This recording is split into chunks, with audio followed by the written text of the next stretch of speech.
Our story takes place in the grand continent of Uthra, once the home of the most powerful and wise peoples of all races. A utopia of grandiose thinking, innovation.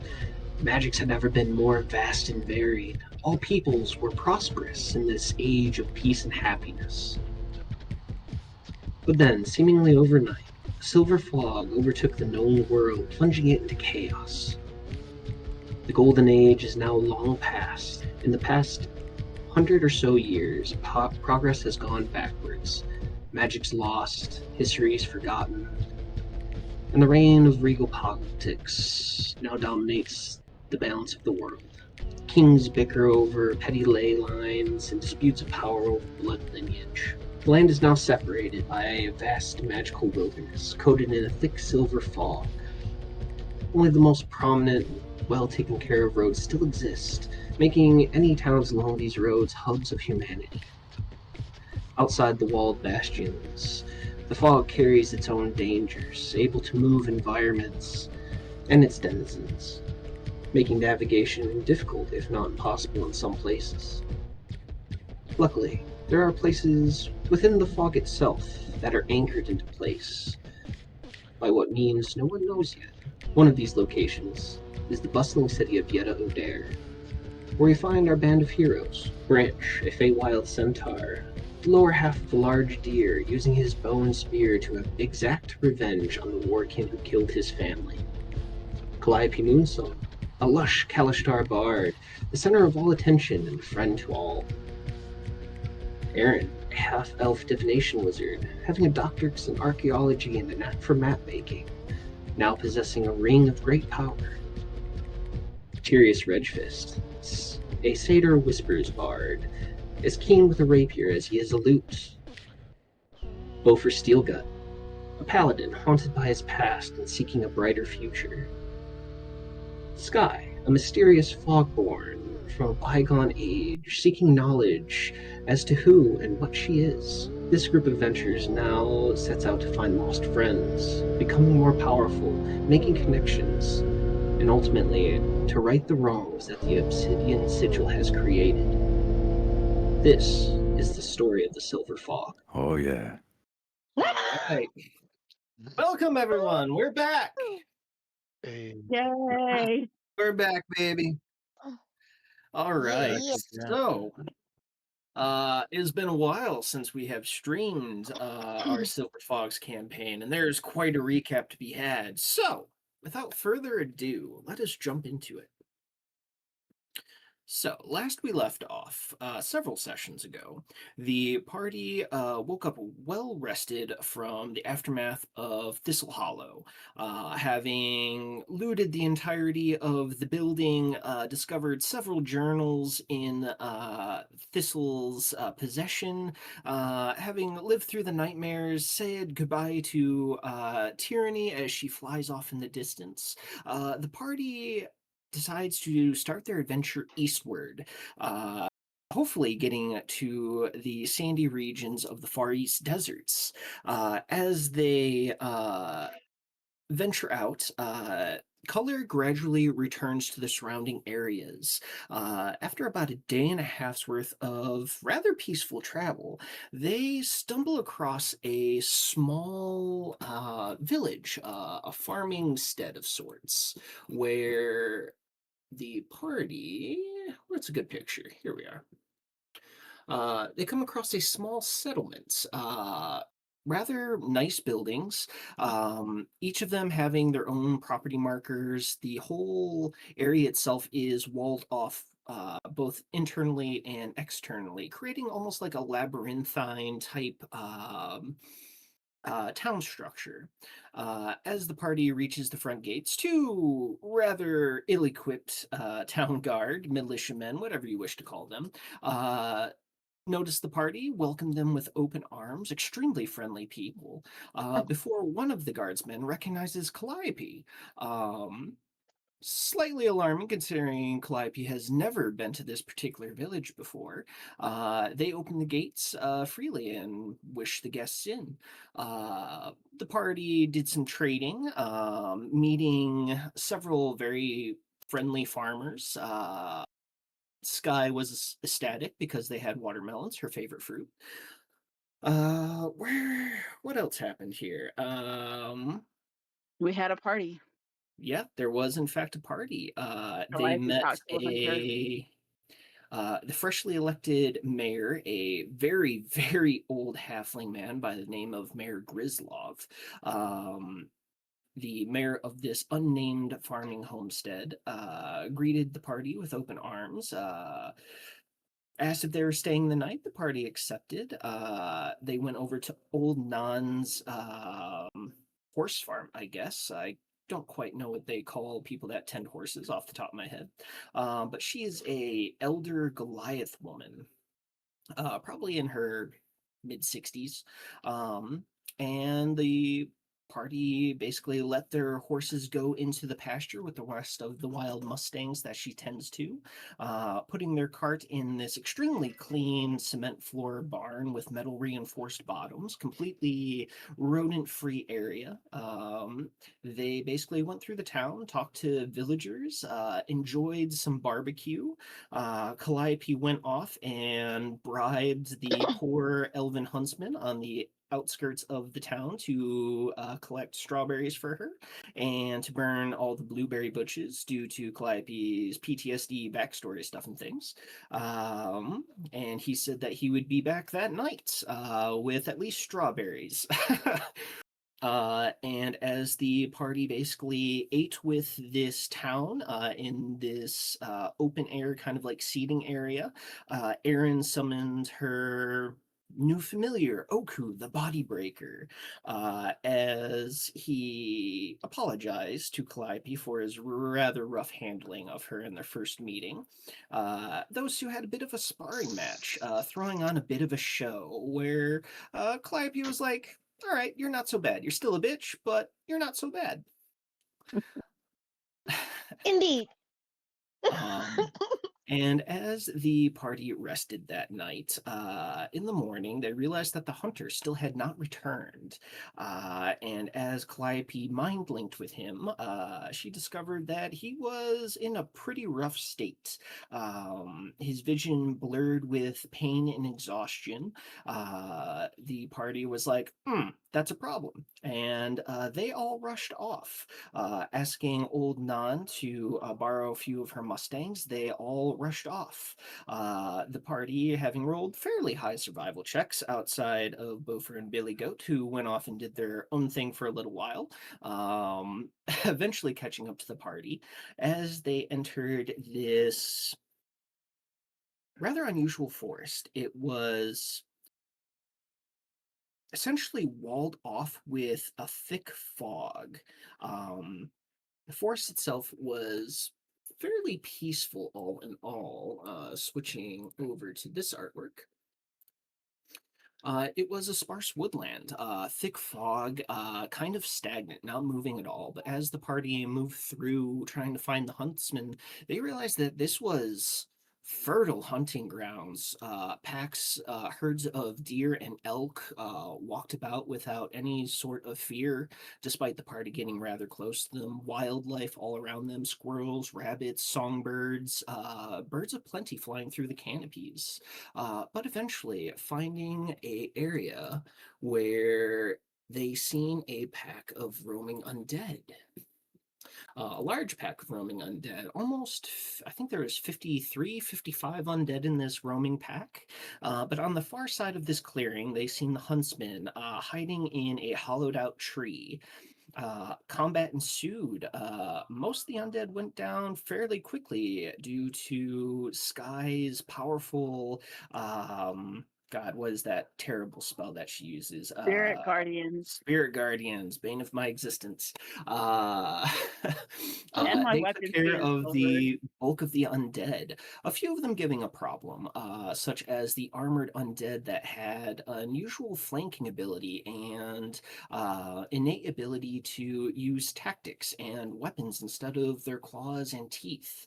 One undead especially was concerning, a lithe, gangly ugly undead that seemed to spew this black miasma from all parts of its skin. Its ability to resurrect freshly slain undead to a lesser form of themselves caused a bit of an issue before the party eventually dispatched him. In the brief moments after combat, they healed themselves, healed the hunter to the best of their abilities, looted up the undead for various items. Nothing particularly good, mostly some rusted weapons, armor, and a few undead mana cores. Before eventually the surrounding woodland became very heavy with a powerful presence as a greater forest spirit emerged from the tree that the huntsman was hiding in, a greater, or an elder Leshen, I should say. As the party realized that this creature was not aggressive towards them, with Branch's nature check, realized that this is very unusual. Normally, Leshens are hyper-territorial and aggressive towards outsiders encroaching on their territory. This particular Leshen simply pointed its long finger towards the east, and the forest itself seems to part, trees shifting out of the way. And at the end of this long tunnel that this Leshen has formed, a bright white light seemed to cast through. As the party followed the Leshen as it quickly shifted itself between trees, each step for them felt like they were in fast forward, and in just a few footsteps, they traveled many miles, eventually finding themselves in a beautiful, beautiful area. A lush green field with several small lakes and ponds, wildflowers aplenty, small gardens, fruit trees, a few outlying buildings. But the main thing that caught their attention was this cottage guard tower that seems to be completely fused in with this massive tree in the center of the clearing. And there in one of the fields, there was a drow, a female drow with a goblin tending to the fields. And as this drow kind of like looks back with a friendly smile, she gets up to reveal that she is heavily pregnant. And from there, she greeted these new guests, not bothered at all by the Leshen spirits on the outskirts of her home. The party introduced themselves. Heidi, the drow, introduced herself along with her two goblin companions, Mick and Marcus. Marcus being a little bit more of a delicate goblin, wearing a kitchen's apron and wielding a chef's knife. The other goblin being Mick, a little bit more gruff and skeptical goblin, as he didn't really say much, but gave the party a intense look over their gear and trying to figure out what they are about. Heidi invited them in, gave them tea, and there a elder Luxodon came down from upstairs, having just woke up from his nap. This Luxodon is super old, as he introduced himself as Doc. And from there, the party had a brief conversation, and as Aaron was talking to Heidi, she realized that Heidi is the wife of Uba, one of the fellow members of the Shadowed Hand. The Enforcer is his title. And towards the evening hours, Heidi eventually got up from her seat in the kitchen and walked out, and on the far side of the territory, out came Uba with his two direwolves. Both the direwolves had a couple of deer tied to their back as they seen Heidi and rushed towards her, and Uba closely in tow behind them, carrying a full bull moose on his back, keeping pace with the direwolves. And as the direwolves got up to Heidi, she simply put out her hand and said, "Gentle now." As both of these direwolves became extremely docile in her presence, having been extremely well trained by Uber or Heidi, no one quite knows yet. And that is where we find ourselves presently, as Uba has put away all of his freshly hunted prey into the smoking barn and has reset all of his totems. The party finds themselves in Uba's home, where Marcus has cooked up quite a feast of smoked meats, roasted elk, fresh tuber vegetables of all sorts, carrots, onions, garlic, potatoes, fresh baked bread, pastries, crisp ales. It is a bountiful feast as our party is currently sitting around this table with a plethora of life forms, a bull minotaur, a drow, goblins, a luxodon, and the party themselves. And that is where we find ourselves currently. I'll let the party take over from here as I switch to a little bit more mellow music.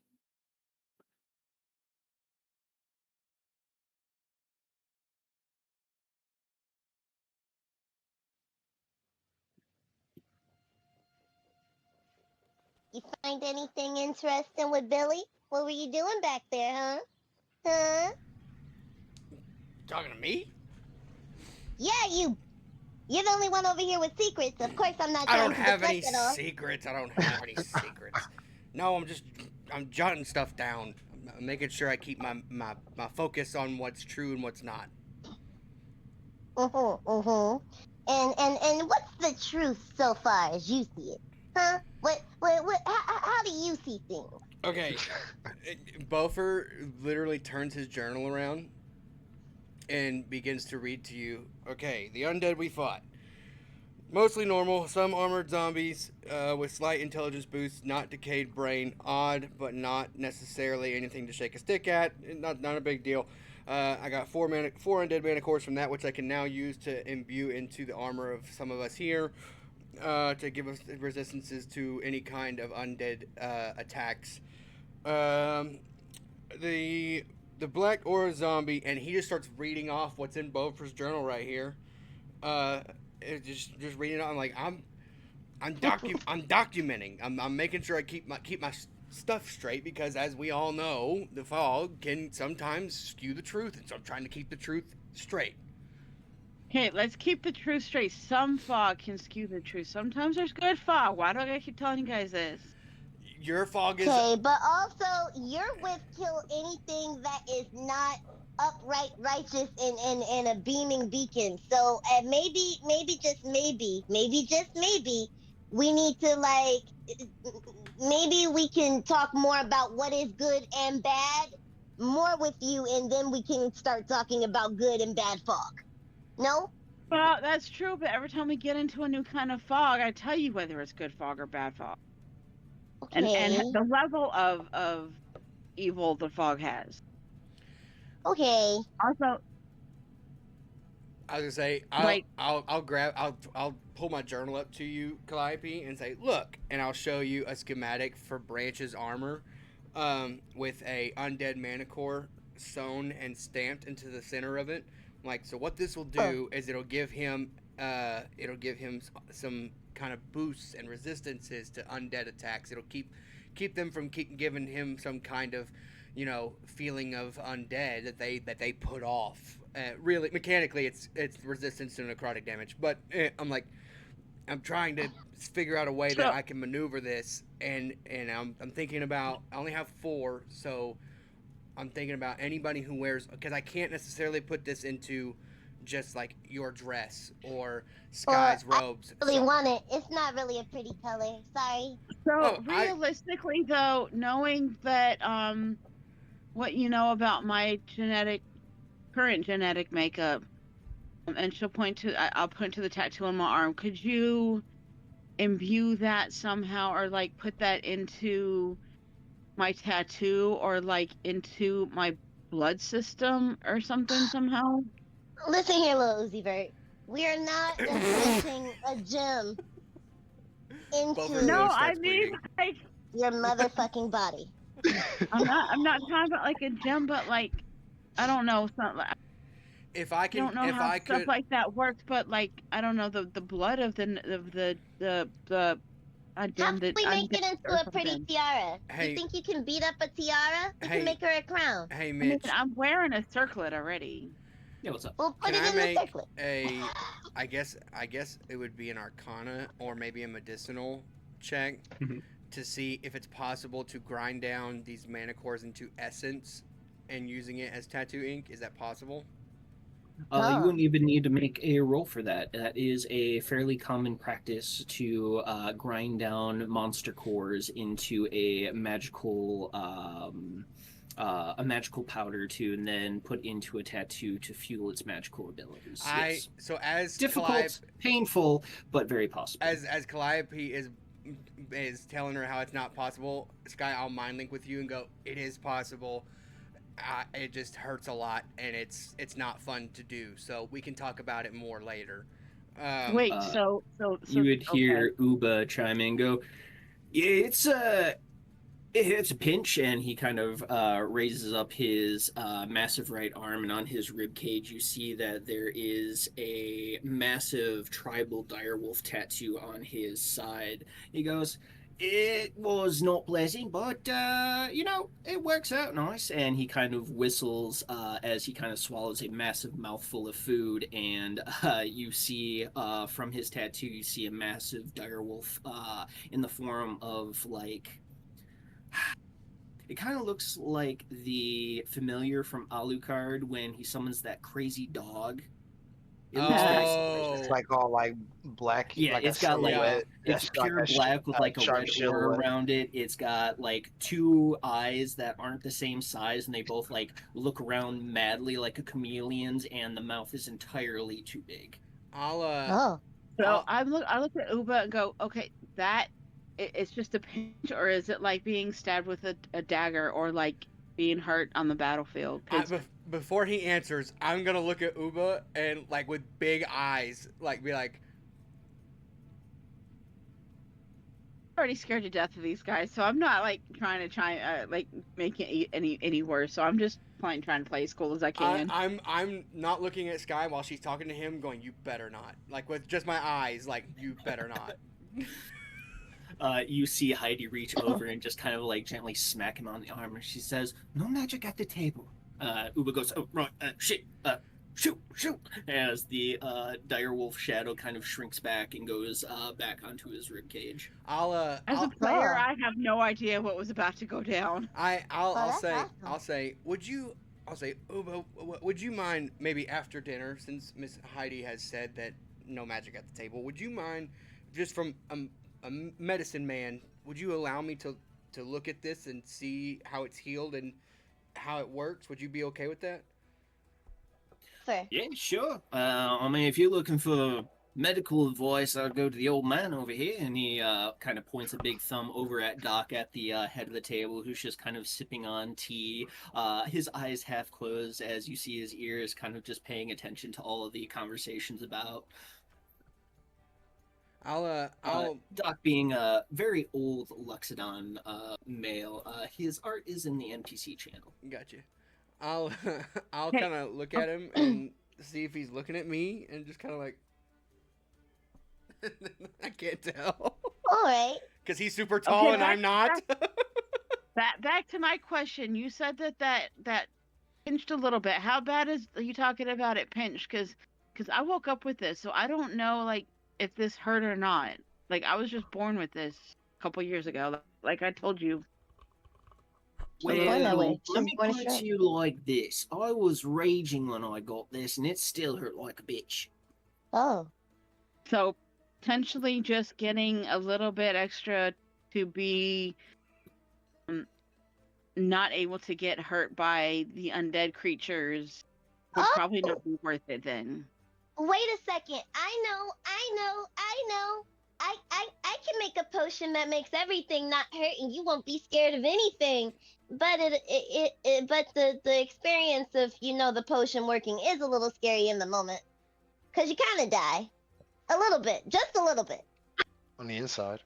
I'll turn to Bofer, put my hand on Bofer's arm.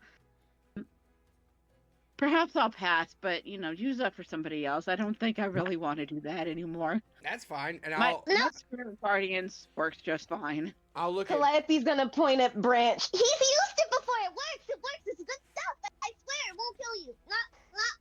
Not for real, but your heart won't be. But I swear it's good stuff. And you're It super is strong. good stuff. Is this I is this think fantasy that is Narcan? What is it? No, it's not fantasy knockout. I'm dying.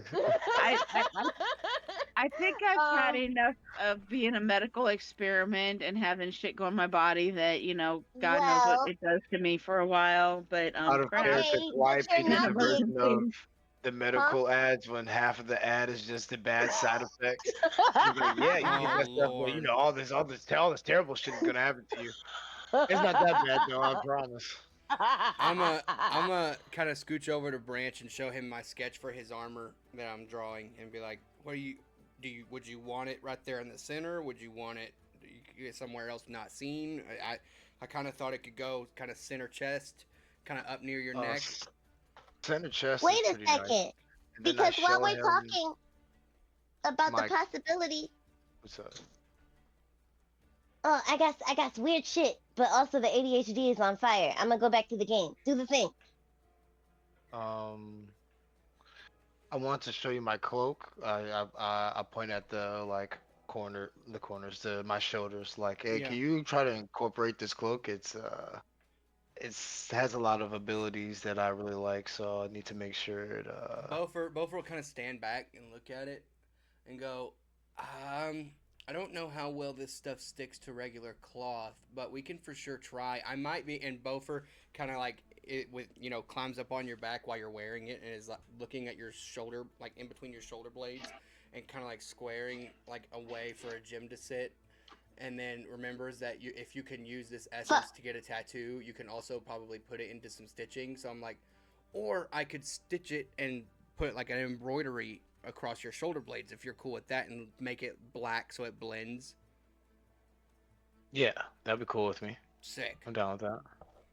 Doc overhears you two talking and goes, "Are you by chance Craftsdorf?" Uh, yeah. Sorry. I don't remember if I introduced myself. I was kind of in my journal here. My name is Bofer. I am I'm a dwarf who is trying to remember the old ways.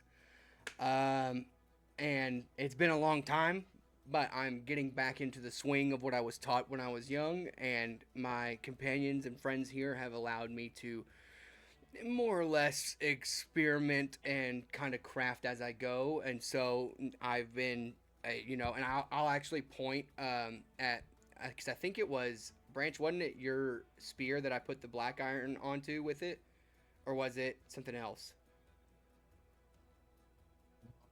I don't think you I put don't think black it was a iron on spear. his spear because malice is already a Yeah, mastercraft item. it was someone Yeah, else's weapon. I don't want I to draw think my weapon at the table like that, like just to draw it. And so, I guess I will.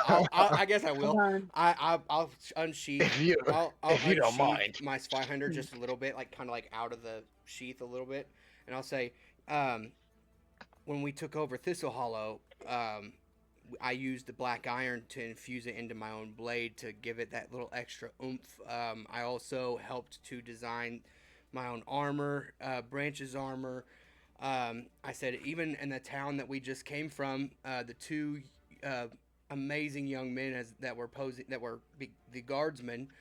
They didn't know a whole lot, so I actually took some time to teach them and to show them how to maintain and to sharpen and to take care of their weapons and armor, and actually upgraded some of their stuff for them. And yeah, I got into that, and I've also gotten into some runes and some other things, but it's mostly my companions and my friends here who have allowed me to continue to take that path and follow that, as I go, rather than waiting till we get somewhere where I can sit down and spend the time doing it. They allow me to do it as I go. Doc just kind of nods and goes, "Ah, faithful of Morodin." Yeah. I show him the griffin emblem thing that he pulled out. He made these really cool things too. And I go, oh yeah, I just did that. It's You actually one see of my him final like Griffin that we pieces. were talking fix his about. glasses a little bit higher up on his long nose and kind of like leans towards the table a little bit to get a better look. Ah, very good work. I have a feeling you and our Rashanka would get along very well.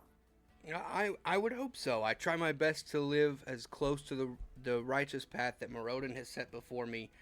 Um, I do the best I can, and thanks be to Morodin that I have friends who allow me to do so.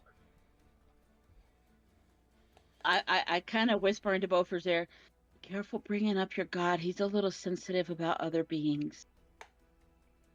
Oh, I look at Doc and I would assume, based on his NPC art, there's not much hostility there.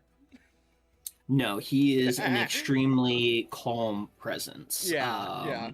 You would notice with your high religion, well, your passive like religion modifier, he is very much a cleric of the life tree. So essentially, he's a life cleric. Yeah. So he's not a divine cleric of any kind of evil. So me and him would get along great. We're great. It's fine. But no. Yeah, I'll after our discussion, I'll actually go up to Tyrius as well and be like, "Hey, Tyrius, I'll show you the sketch I have for yours," and I'll say the same thing I said to Branch, and be like, "I kind of have yours set right. Your armor comes to kind of like a V here, and I kind of planned on putting it here as a pendant. What do you think?" Well, it's a pretty thing. Why not? Sweet. All right, I'll work on it. Is there anything? What does it do? It will give you resistance to the undead that attack us. Mechanically, it'll give you resistance to necrotic damage. So you basically just Oh, showing like the sketches so- around the table while we're eating dinner. Yeah, pretty much. Just Okay. one quick question. Does it stack with the one that you made me last time? I'm not sure. We didn't. I didn't. I don't remember if me and Mitch discussed that, but we can discuss that further later. Branch will just look at you and go, "I'm not sure. It might. It might not. It might just be a little, you know, extra. I don't. I'm not sure." Would that mean that I'm resistant to 2 necrotic damages at the same time then? So the way I generally run when you stack multiple resistance items is after 2 resistance items are there, you gain immunity from that. Oh, Me like. and Bover Yes, will say, definitely. "Yeah." Bover will say, "Yeah, absolutely. It'll actually compound." So, but yeah, and after that, once the food is being served, or once Bofer stops being so rude, I'll sit down and go back to eating. Yeah, Calliope brought up the journal, and so I had a moment of like, oh, I need to actually talk to my friends here. Yeah, it's a big spread in front of you all. There's like a couple of smoked elk legs. There's roast venison. You see all sorts of like fresh baked breads in front of you, roasted vegetables. There's a nice soup with some fresh made noodles in it. You see Marcus in the background that seems to be like rolling out dough. It looks like he's making some sort of like fruit pie in the background as you see Mick, who's still kind of eyeballing the entire party, who has a plate in his hand and is just eating, his back kind of leaned against the counter. Nice. Di is eating very slowly because the last time there was this big of a spread, she made herself sick trying to, eat yoku. I think. Goku. Correct me if I'm. Whatever. Correct me if I'm wrong, gang, but I think Under this the is table. the first like meal we've had where we've actually we weren't like running or anything. We like actually get to sit down and eat. We did have a big party with a lot of food in the city we just came from with okay. like barbecue beef and all that, and I get you, but I home think cooked also the though. vampire house we had a nice meal. When's the last time you sat The in a nice vampire living house. room and It just was yeah, true. in a nice house around a dinner table, Yeah. a nice calm manner. In a family's home, you know what I mean? Right. Mm-hmm. Is In this quite some is this person that Lexidon mentioned or that Doc mentioned? Is this person that he mentioned at the table right now or no? They are not. It was mentioned last session that a few of their extended family are currently out earning some gold pieces and reputation. Gotcha. Okay. Yeah, I'll just sit down and eat. The only reason I started walking around the table is because Calliope started getting suspicious about what's in my journal. And so I was like, let me go around and show everybody, I guess. Until time. Yeah, It's yeah, only yeah. because, I've been doing sneaky shit. So I gotta make it look like other people in the party I do will. sneaky shit right I now. will. I will nudge you and and I'll mind link with you actually, and I'll say, I did have a talk with Billy. I did have a talk with Billy about his behavior. So hopefully, I hopefully, I'm just gonna say this. Hopefully, it gets better. Okay. If it doesn't, there's always my way of thinking. I'm not But gonna let you. I'm not gonna. I can't let you do that to Billy. I can't let you do that to Billy. All right. You don't I have know to you're let too us. righteous to let us, but you can just turn around, go for a walk, Plus, he's give a. us You the No, old all would yeller. hear no, we're not doing that. you all would hear a bone snap as you see Uba kind of breaking a leg bone from one of the bone-in roasts. You see him just kind of break it open with his teeth as he begins eating the marrow out from the bone as he goes. I could really go with some fatty stuff. This was pretty lean. Like pork? Hey, Marcus, you thinking about some bacon? I knew it. Marcus kind of looks back and goes, yeah, I can do that. Would you mind running to the smokehouse and grabbing that? Uba's like, hell yeah. Gets up and kind of like scooches out of the way, gives Heidi a quick peck on the cheek as you see him bolt out the door towards the smoke barn. Bofer looks up and goes, "The Oh. smokehouse." Wait, Bofer, before you get distracted by your carnivorous ways, I need to ask you, Mm-hmm. can you tattoo a rune on somebody? Yeah. That's 100%. Yeah. Could you tattoo a rune in my hand? I'll at the table, like if we're sitting next to each other, I'll kind of show you the rune on my hand that is not a tattoo. It's actually carved. I'll show you Oh it God. and go, it works. Probably a lot better and a lot less consequential than this one. So yeah, I can do that. What are you looking for? Don't know yet, but something devastating. Just as Where are a you last guys? ditch. Where are you having this conversation? At the dinner table. At the table. Okay. Then Tyrius is going to grab his dagger and, like playing with the finger, just puts it in the table. Carve, you said. Do you want me to carve another rune on you?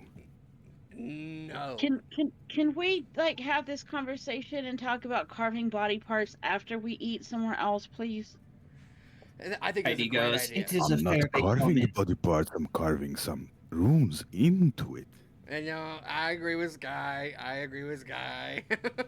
Heidi just kind of chuckles and goes, it is a fairly common conversation at the dinner table, unfortunately. Carving into your skin. Calliope's gonna smile. See, she gets it. Okay, I'll put my hand on the table and go, it is possible and it can be done. I would advise that we tattoo and not what I did. That's what I would advise. Yeah, I would prefer a tattoo, because if we're talking about magic ink, could the magic ink help make a better rune? Yeah, it'll amplify it. Awesome. I just don't know. Calliope's gonna look at you totally like feral. But I'll clarify. I'll say, but I don't know if we want to use undead mana core magic essence. We might want to find something else to power. But we could make a pretty ink. I got a bunch of sparkly stuff and a couple of mana cores that aren't undead. I think, but we can find something. I'm pretty sure I could buy something. Yeah. Is there a way? Oh no, that's probably just gonna damage it and then forever. Because Calliope's like, I could probably grind down my elemental stone. No, wait, that would damage it and then make me crazy. Okay, new plan.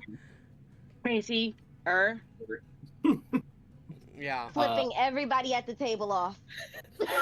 A moment goes by as you would hear the heavy hoofballs of Uba walk back into the door as you see him having a meat hook in his hand, and you see a huge slab of bacon as he puts it on the carving board next to Marcus as he finishes his beautiful pie as he slides it into the oven. He goes, all right, just give me a minute to heat up a cast iron, and yeah, it shouldn't be done too long. Thanks, Uba.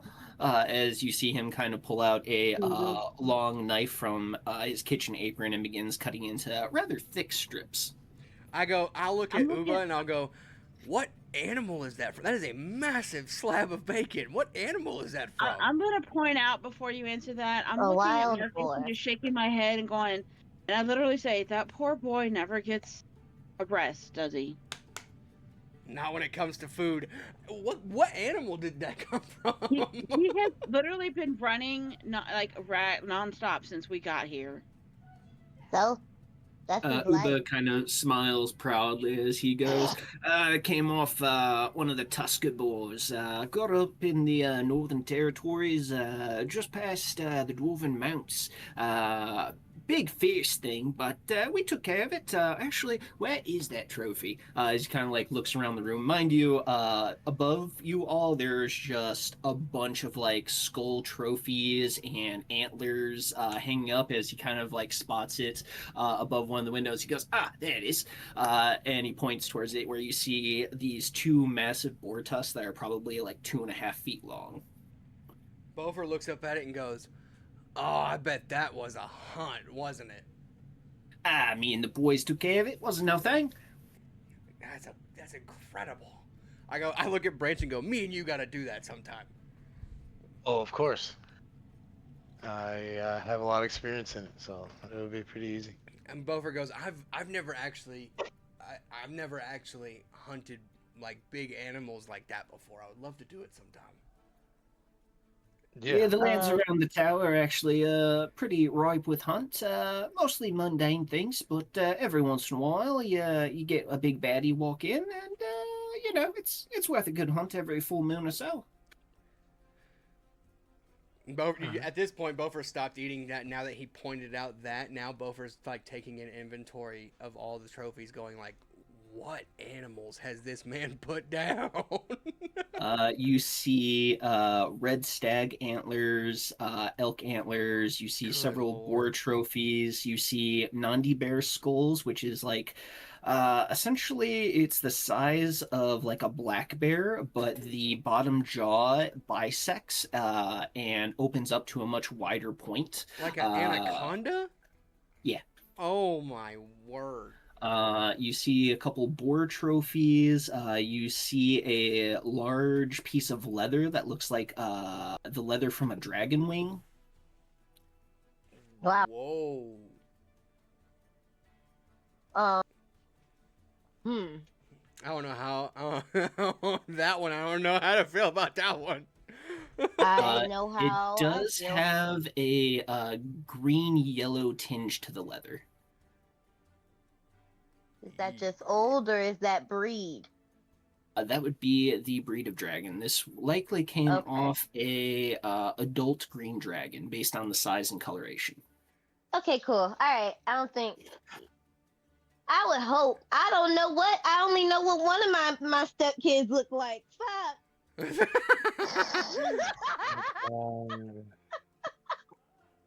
Oh my god. So you knowing that Tyrion, Tyranny is a essentially a radiant dragon. Her primary colors are white and gold, so her children will likely have a coloration very similar to hers, or some variant of it. Okay, cool. That's what I was thinking, but I was like, is that oversimplified? Is there a blue baby I don't know about? Is there a pink dragon we don't know about? No, for real? Like, oh my god! It was the redheaded stepchild. Oh. Yeah, Lord. no. No, there would be a pink one if she ever got pregnant by Calliope. Dead ass. That's for sure. Don't put that idea in Calliope's head. Nah, never. Because then I had to be a deadbeat. Dang. I'm sure Tyranny's well equipped enough to handle herself. Yeah, but then she'd hate me because I made her a baby mama. And I've always joked that she was my baby mama, but she was supposed to be my wife. That was the understanding. You know? Why would you My be a baby deadbeat? mama. You just making the consequence, and I'm gonna be a deadbeat. That's crazy. RP. Because I'm leaving. I mean, you gonna come back. You gonna come back. You gotta come back to see your kid. You gotta come back with money Yeah, though. fair. You can't just leave. Yeah. And then, like, you're hey, the- hey, sugar mama, I just came back from my adventure. How's our baby? And she back with the baby and all the money. No, You know what I mean? God. like that motherfucking scene in Dance Movie. I came to pick up my kid. Yeah. Put that boy right back down. The rich smell of do you think bacon dragon does horns are fill made? the room as Mick begins to put thick slabs of bacon in this large cast iron skillet. As Heidi kind of like looks over and goes, "Marcus, that smells absolutely divine. Thank you."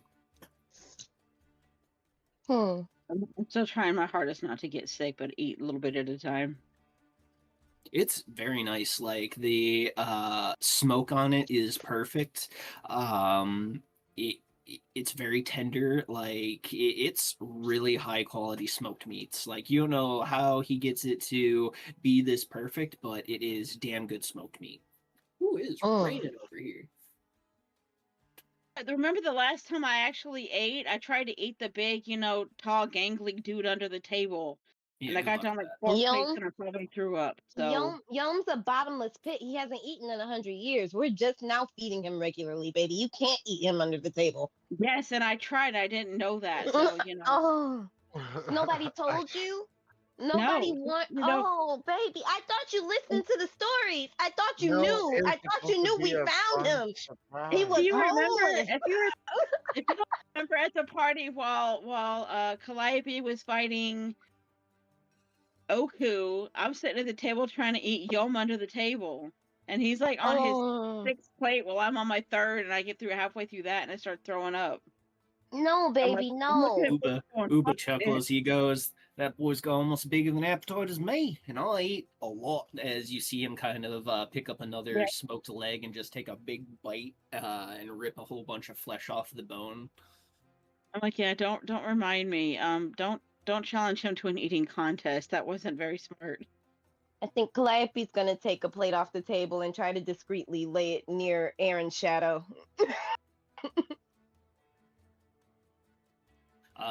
Anyways, as Uba kind of finishes his bite, he goes, "So, what brings you all to this neck of the woods, huh?" Don't tell him anything. Don't tell him anything. We were I traveling. mean, he is our host, and his wife knows. There's a bean. I'm sorry. While we were riding Say we our followed way some through the big trees. forest,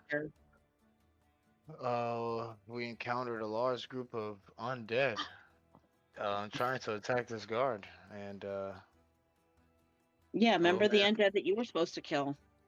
You And then we didn't have followed to her bring to- that back up as you see Pointing Heidi kind of fingers. have her elbow on the table. She looks over at Uba. "Ah, yes, I've Why are almost we- forgot about that, Uba." And Uba just kind of like puts his hand next to his face, be like, I don't see the glare. Yeah, I know. I was supposed to do it. I was waiting. There's only a few of them. Well, you asked what brings us to this neck of the woods. Ask stupid questions, get stupid answers. Yeah, I should know better by now. Hey, Sky, manners, baby manners. Ooh. You can't Doc just cut kind of- into them. You gotta learn to be passive aggressive, not just aggressive.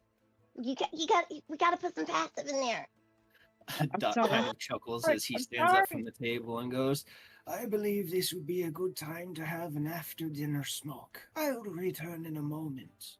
As you see him kind of pull What out a wood beautiful pipe idea. and begin to pack it full of tobacco as he steps outside very slowly. On his way to the Oh. door, Branch asked if he could join him. There's Yeah, I no was way gonna to. say, He's not perhaps gonna can follow. I join you? We can have a talk. Yeah, for those that wish to join him, he takes a small stroll out to what looks to be like a rather large and strong bench crafted from stone and wood, right next to the lake, Wow. surrounded by wildflowers. As he sits down with a little bit of and you see him take a match out of his pocket and strike it on his knuckle as he takes a few long drags out of his pipe, taking a moment to enjoy the flavors of the Cute. tobacco as he exhales. As soon as everybody Brent- leaves to go outside, Bofer is still sitting at the table. I'm pulling out my journal to continue writing and sketching. Brent, did you have a reason to? I mean, did you want to go outside? Do you have something you wanted to talk to me about? No, I just like the idea of the after dinner smoke, so I'm just there for the vibes. And Okay, cool. Because Um, I mean, I actually did want to talk to him about a couple of yeah, things. go ahead. You can So. talk to him about whatever you want. Okay, Ben's cool. just there to have a smoke. Okay, I cool. think while you guys are outside, I'm gonna go search the library for a book on runes. Cool.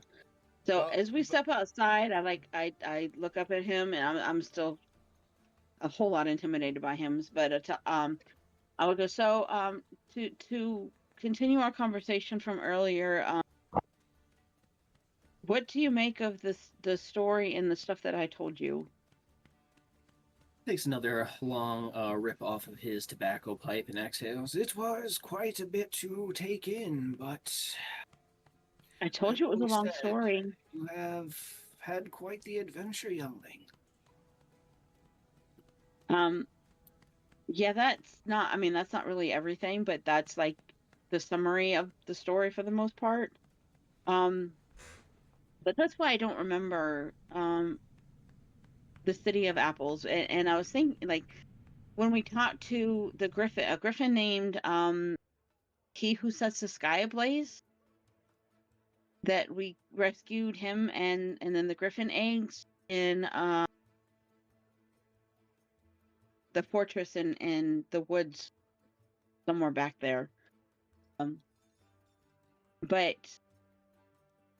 I mean, he's quite a bit older than, the two of us are, and somewhere around the same, like, sure not as old as the Golden Eden. But he gave me some information, and he's the one that called it the City of Apples, and I guess that's how most people know it. And told me that it was basically the main city, but I didn't get a chance to ask him how it fell. But when we found the journals, that's when I found out what had happened to me, and this Elthera chick using my body and my essence for her experiments, but spoke to Elira, and she's the one that had told me basically what had happened, and that my body being in stasis, basically. But I don't know, and it was old magic, and I don't know anybody else that knows the old magic or why it would have happened. I have some knowledge of old magic, although I do not like to use that spell. It takes quite a lot of energy, and I am not as spry as I once was. As he looks around towards Tyrius and Branch, he pulls out a small tobacco pouch and goes, "Do you boys need a top off?" Yes, please. Thank you, sir. I appreciate it. Takes takes a sniff. It's like, "Mm, you know where to find it." I We mix it actually with have a some stuff small Tyrion tobacco gave me. patch on the property. I used Wow. everything to me. It took a few years to cultivate, but it is self-sustaining now, and we have a small drying shed off to the south of the property near Ubu's private little sanctum. Do you guys like run a business, or is this just personal use? When you get to my age, it's tobacco is one of your few vices. How So could this they is run a personal business when use. they're pretty much hidden here? What do you mean? This would be the best advertisement in the world. What are you talking about? Dude, And it this is sounds like something. extremely like high-end tobacco. Like it is cut to perfect size. It's got a great aroma fresh out the package. As soon as you take a spark to it, it just ignites. It is very tasty. It almost has like a slight sweet flavor to it. You tell this enough with straight facts, they'll think you're lying. I Right. wouldn't even What? believe you. You sound like you smoked a little bit too much. Is there a little incense in your pipe there? I already said I mixed in what Tyrius gave me, but you know, It sounds like it. I'm just looking. I'm listening to Branch and she's going, "Fuck, y'all are enjoying yourselves. I'm so glad." You are more than welcome to partake as well. He kind Oh, of like pats the bench next to him. no, I'm good. I don't think I've ever done that, and if I tried it, I would probably do it completely wrong and choke on it and could probably pass out because I'm not good at learning new things. I would do it As very. Dot I would kind be of very stupid doing it. chuckles, he taps out his pipe and packs another bit of tobacco into it. This is nice smoking with company. I'm glad we could share in your company. It's at this time where you got four of you kind of look out over this pond that has like a couple of swans floating in the pond. There's little lily pads. You see that there are some large fish that kind of do their rounds around the pond that you see kind of reflecting in the now setting sun. The sun just now touching the top of the trees, creating kind of like an orange, beautiful kind of skyscape above you. It's extremely tranquil here in this place. is there any bodies of water nearby? There's the pond in front of you, and then there is the stream next to the steam room, the sauna, and then there is another pond on the other side of that, closer to the southeastern part of the property. I asked the guy, do any of these bodies of water hold any fish? Oh yes, we have, I do believe, bass. There's a few catfish. The other pond is where we keep most of our larger koi fish that we brought in from the far east. Something I like to tinker with in my free time. Point at the pond right in front of us. I'm like, there's fish right there. You see them swimming in circles. Well, I'm Literally, kind he of just told inferring us that I would that. like to go fishing. So, is there any bodies of water comfortable I can fish in? Oh, Yeah. this one here has most of our eating fish. Be careful, there's a few large trophy fish in there that will give you a hell of a fight. Do you I have a have fishing pole, or are you gonna jump in and try to catch it with your bare hands? no. I'm gonna stand at the. I'm gonna summon Jerry. I'm gonna stand at the edge of the water. I'm gonna pull my spear out. Okay. And I'm a spearfish. Summon Terry. Doc kind of chuckles as he points off to the side of the bench where you see that there's a barrel that has like 5 or 6 fishing rods on it. I had no It'd be idea. easier for you to use the fishing rods. Branch teach Jerry how to fish, but like Jerry has to be creative because he's a dragon. Jerry's just The like, trophy fish come might on, be just easier let me to go kill in with and a fucking spear. fry him. I can just shock the water and get all the fishes, boss. Come on now. Nah. We gotta preserve the ecosystem. So what you're gonna do is, and then like we tie something to his tail, and like kind of like recreate like a little fishing stick, but with his tail, so he will feel the nudge himself, and he could pull it out. Oh God. Jerry kind of like pops the fishing line into the water and kind of like sits down. A few minutes later, he kind of like lays down on his side and goes, "You know, boss, this is actually pretty fucking relaxing. I like this. Hey, We should do this yeah, more often." I'm glad you're enjoying it. I thought this would be a good time to learn some patience. So let's just relax and do some fishing. Yeah.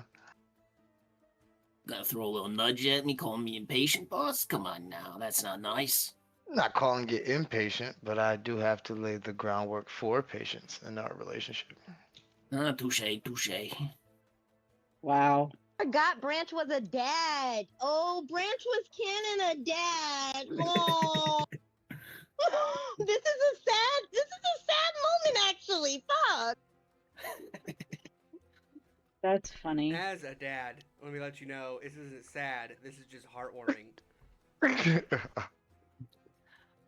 with Cherish that, my No, child. the sad is it's tainted because I'm like he used to do this with his dog. But with that, as most of the party is out enjoying the scenery and smoking with Doc, let us shift our perspective back to the house, where Bofer, Calliope, Heidi, Uba are all kind of sitting. Calliope, you said you were looking for a book. Roll me an investigation check.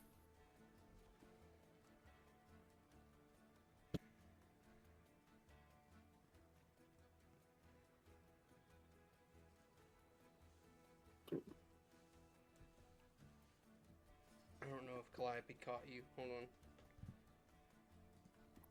I did. I'm just muted because stimming and blurts. Mhm. But give me a sec.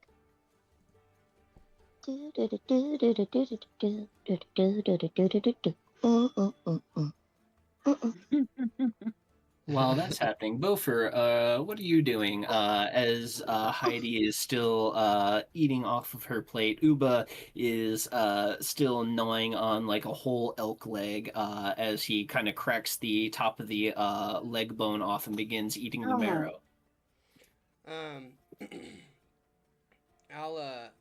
I'm sitting That's so there foul. sketching, and trying to figure out how I want to do Aaron's armor with this manicore, trying to think about it. And I'll look at Heidi and look at Aaron, and I'm kind of being like, well, it kind of works. I imagine Aaron would have been going outside to go relax for a few minutes, and I'll look around and say, I'll say, Miss Heidi, you seem to have an eye for this kind of stuff. What do you think of this? And I'll kind of point Aaron's armor that I've designed with her black, armor that she's been given, adding to it at the center in the shape of a crow, like a crow's wings, putting it right there in the middle to like follow the collarbone. Like, what do you think of this? The design is nice.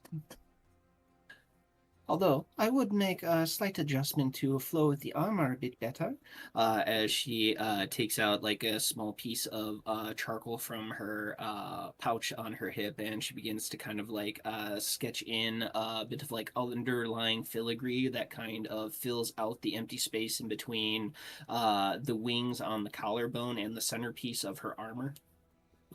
Bofer, Steven realizes it, and now Bofer realizes it. I've left my journal open to another person that I don't know. And it's like, okay. But She looks over like the 2 pages that are open, and she goes, "You have very good design work. You should be proud of this." Well, thank you. I appreciate that. I try my best. Falling off the path for a while that Morodin had set before me, and now trying to get back on it as an old, as a little bit older man, it's tough, but we'll get there. It's gonna probably take some time, but we will get there. Uba kind of nods, goes, "Someone who has fallen off the path before, it's a rocky road to get back on the right path." I go, actually, I do have a question, if you don't mind. I noticed that the fog is not present here. How is that? How is that so? Oh, well, as you heard, I'm a direct descendant from the Great Hunter. I got a little bit of finicky magic up my repertoire, as he kind of like, if he had overalls on, he kind of like pushes overalls out a little bit.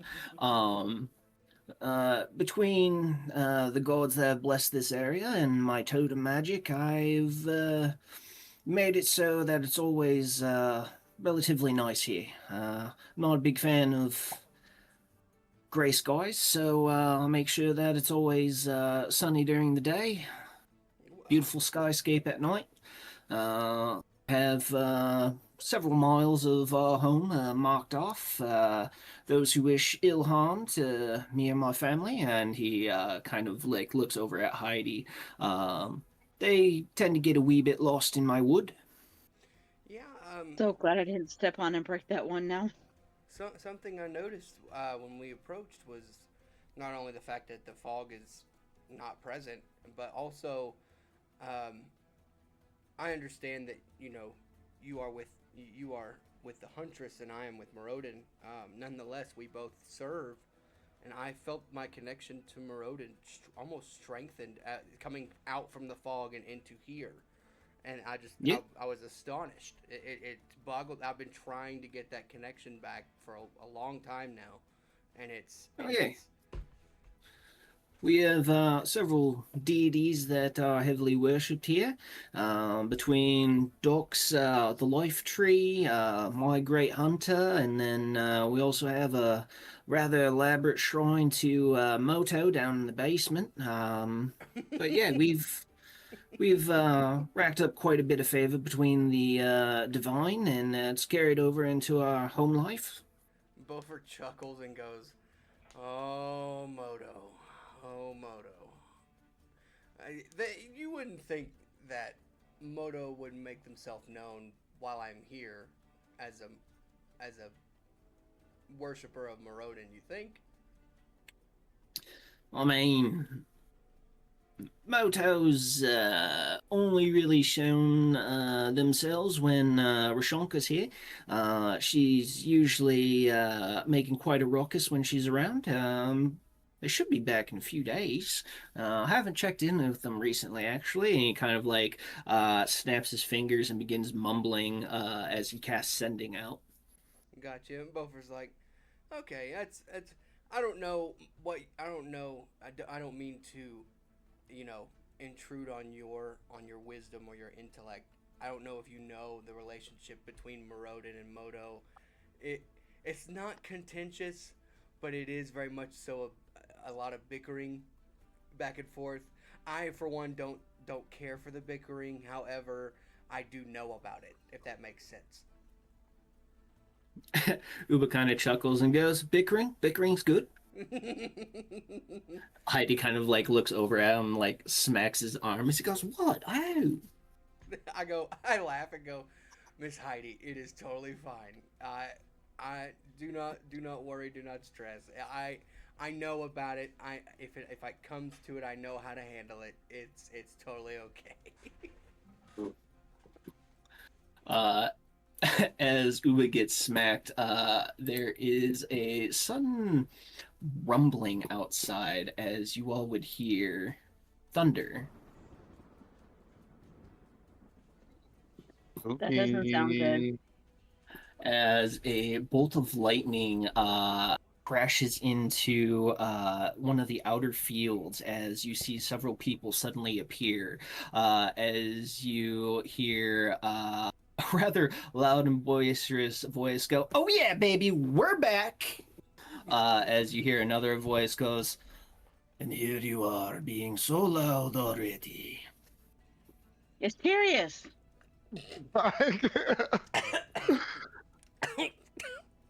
What Serious, do it's you my serious, tea. hold up. What do you mean? As you see a one-armed changeling in heavy armor kind of like quite literally skip to the front door, a dwarf with long white beard following behind him, and a tall and slender half-orc female walking up to the front door. Not another new race. I'll look at both Miss Heidi and Uba and say, "I'm guessing this is the person that Doc mentioned to me that I might get along with." Uba gets up with a big smile and races out to the front door. He goes, "Chazzy!" and throws this changeling into a giant bear hug and twirls him around. Oh, Lord. I look at Miss Heidi and go, "It looks like you might have your hands full come time for the baby." She's kind of like rubs her temple and goes, "And it was so quiet here." Sure it was. Bofer laughs, a big boisterous laugh, and goes, "I'm sure. I'm so sure." Um, oh man, as they're kind of doing that, Calliope, did you walk away to go find a book? She is currently in the library, but is unable to find the book that she is looking for. Okay, so it's just me and Heidi at the table. Yes. I look at Miss Heidi and I'll ask while they're kind of at the front door doing their thing. I'll say, Miss Heidi, I hope you don't mind me asking you this. Have you heard any word from uh, the mountain homes or anything about any kind of loss of faith or loss of the church or loss of people? Have you heard anything like that? Please, I please forgive me for interjecting, but if you look into the NPC art, you could notice that God has arrived. yes. Heidi looks at you and goes, I do not pay attention to That's most of the awesome. outside world news. I have my concerns here and focused here.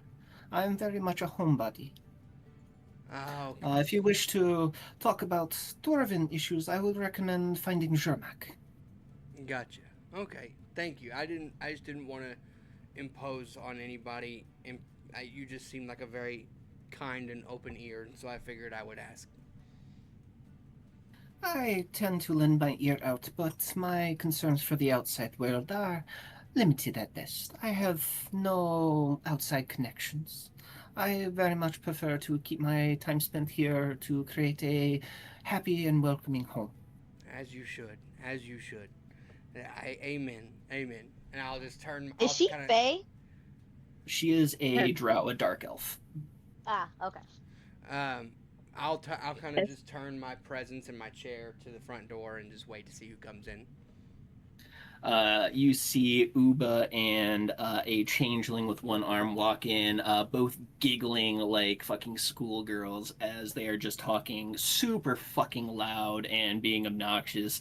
As Uba immediately goes over to like the large tankard of ale that's on one of the counters and pours two big tankards, hands one to Shaz, as they just immediately go into talking with one another. You would see a white bearded dwarf with gold and green robes walking in. You would notice that this dwarf has wings as he walks in. Kind of stern look on his face as he looks around and goes, Miss Heidi, it is good to be home. As Heidi goes, Hello, Jermak. Dinner is ready. I know you are probably hungry. And then following behind, you see about a 6'5" half orc walk in, long, full dreadlocks, thin tusks, a couple nose piercings, and on her back, you see that there is a massive shield and maul on her back. She bears a lot of iconography of Moto. Oh, Okay, so great. as these new people show up, I look to Doc and I look to Tirius and Branch and I tell them, you enjoy your smoke. I think I'll go back inside and find Heidi for protection. And I like hurry back in and to find a seat right next to Heidi as close as I can possibly get. Doc looks at you and goes, They are loud, but they are good people. Do not fear them. This is a safe place. Honey, I was scared of you when I got here, and I don't know what kind of creature that is either. Like I said, I'm very unsure and new and learning things of this world, but Be I'm sure that you are I, safe here, my dear. if the story that I told you, I've been going through a lot of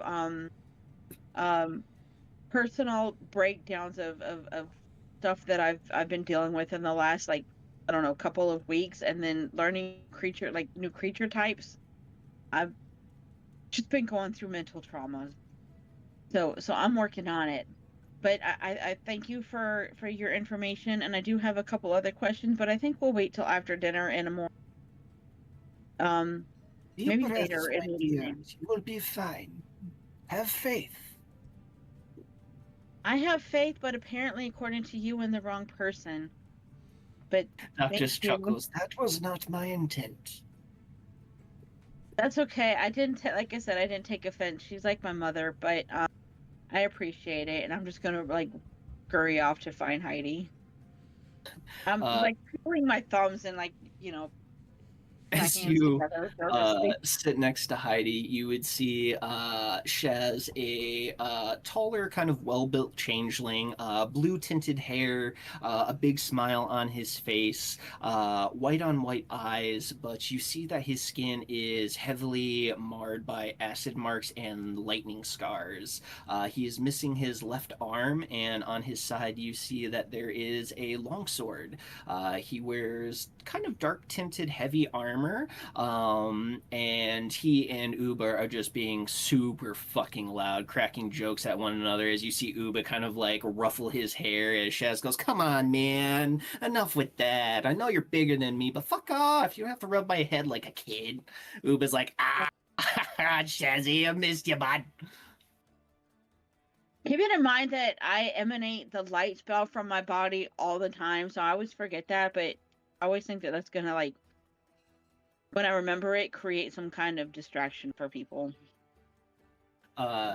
As you walk in, you would see the dwarf with white hair and a very long beard making a huge plate of what looks to be nothing but protein as he sits down at the table next to Heidi. And as he kind of like looks over at you, he goes, "Ugh, you are very bright, miss." Thank you. I don't know how to turn it off, but thank you. It's good to meet you. I know what you're a dwarf, right? I'm Sky. "Oh, you can call me Jermak." Sure. And he gets up from his chair and gives like a very deep dwarven bow. His beard like rubs the floor when he does that. it literally stops like right at his ankles, and you see the tips of beer actually kind of like tip up so they don't touch the floor. That's funny. Like, oh, no need to bow. I'm not royalty or anything. It's just but thank you. Good to You meet see his you. wings kind of like flap as he gets up and reset themselves into like a folded position as he sits down and goes, "It was very good to meet you. I'm going to eat now." And immediately just starts carving into like a big piece of meat. Can I roll? Can I roll a history check to know if he looks familiar? Absolutely. So, while he's eating, I'm gonna ask him. So, if you're a dwarf, why do you have wings? To put it simply, I died. You I died. died a terrible and gruesome death, and I came back, and now I have wings, and now I fly. So you're okay. I'm confused. Are you an angel, or are you like are you dead? Are you alive? I'm very confused. Please forgive my bluntness. I'm still I don't understand like certain I things. am alive, and to some, I am an angel. To others, I am death. I rolled a 7. Literally He taking does not both look of my familiar. hands and wrapping it around my figured. arms and going, okay. Heidi looks over at you and whispers, "He is harmless." I'll look. Yeah, so is your husband, but he's scary as shit. I look at Jermek and I go, don't. I say, don't worry, Sky. The bowing it's a custom. It's a custom thing when meeting a stranger. Men of culture, finally. So I'm supposed to bow when I meet new people? No, you don't have to. It's just a thing that we as dwarves do, and I will stand up and say, "May Morodin guide you," and stand up and. Oh, okay. It's a dwarven custom. Okay. Honestly, half the time I run away screaming when I meet new people. Yeah. You see Rashanka, who has been standing next to the oven, looking in, and looks over at Marcus and goes, "Please tell me that is peach cobbler." Marcus looks over and goes, "Yeah, of course. I knew you were coming back today. Why wouldn't I make your favorite dessert?" She kind of like ruffles his hair and kisses him on the forehead and goes, "Good boy." She looks around and goes, "Heidi, who are these people?" I say, I said, I don't want Sky to burst out with anything crazy. And Bover goes, Hello, we are the Glory Hole. We are an adventuring party that is traveling through. Kind of made it here by accident after fighting some undead, and Heidi was welcoming enough to allow us into her home and feed us and keep us from the fog outside. Kind of gives you a look over and goes, "Adventurer with that shoddy gear." I look. I go. Wow. I A lot of pull. sassiness. I pull up my This hammer hard. and start just letting electricity run through it and drop it and go. I don't know what shoddy means to you, but okay. You know, if you crafted that in the name of Moto, it'd be much better. I look at Mm. Zermek and go, oh. And then I look at Heidi, Miss Heidi, and I go, I thought I could handle the contention. I don't know if I can. And I start I'm laughing. gonna look at her and say, and ask her, excuse me, I'm a sorcerer. What gear would you think, recommend, or think I should have? I look at her. I look at the orc woman, and I go, yeah. What gear would you Up and I recommend? just put my hands out like like the Jesus statue in Rio, and ask that. Rashanka literally grabs you by your armpits and kind of lifts you up to get a good look at you and goes, "You're quite scrawny. Probably light armor." Puts you back in your chair. I mean, Would you like me to craft you something? I could show your dwarf friend here how to make something actually usable. Oh, don't you start. I mean, don't you start. as Bofer a- starts as a- slapping the table and laughing like, don't you start. as a sorcerer, I don't wear armor. I have, and I point to my tattoo, like this it gives me protection. Well, I do have some cloth gear down in the basements. Give me a little while to rest, and I will contemplate something to make you. She looks over at the dwarf. Well, perhaps later after dinner, if you're actually willing to see how a real forge runs, I can show you something downstairs. Bofer laughs, and I go, you know what? I would be okay with that. And I bow to her and I say blessings upon you.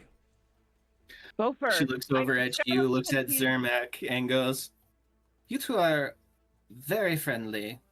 It is very off-coming. I'm used to having more banter with the dwarfs." And she walks down to the basement.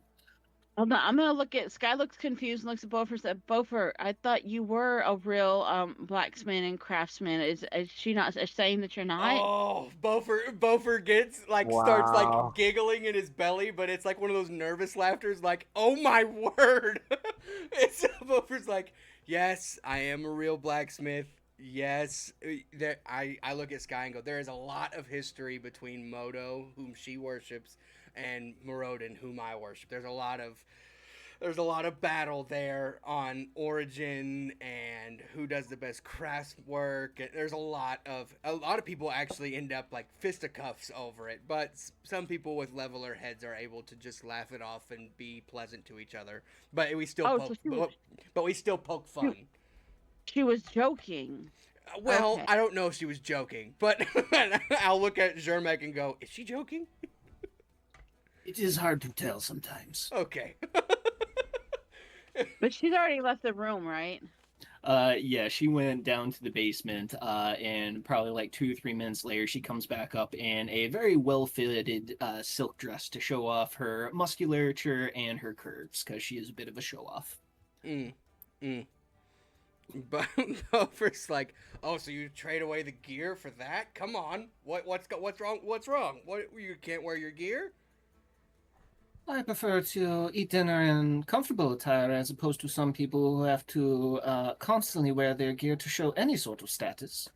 Oh. Okay, but in my defense, you're wearing the exact same thing I am, similarly, but I can't take my tattoo off to take my gear off. So she's essentially wearing a spaghetti strap dress with kind of a low cut flow to it that clings to her hips and legs.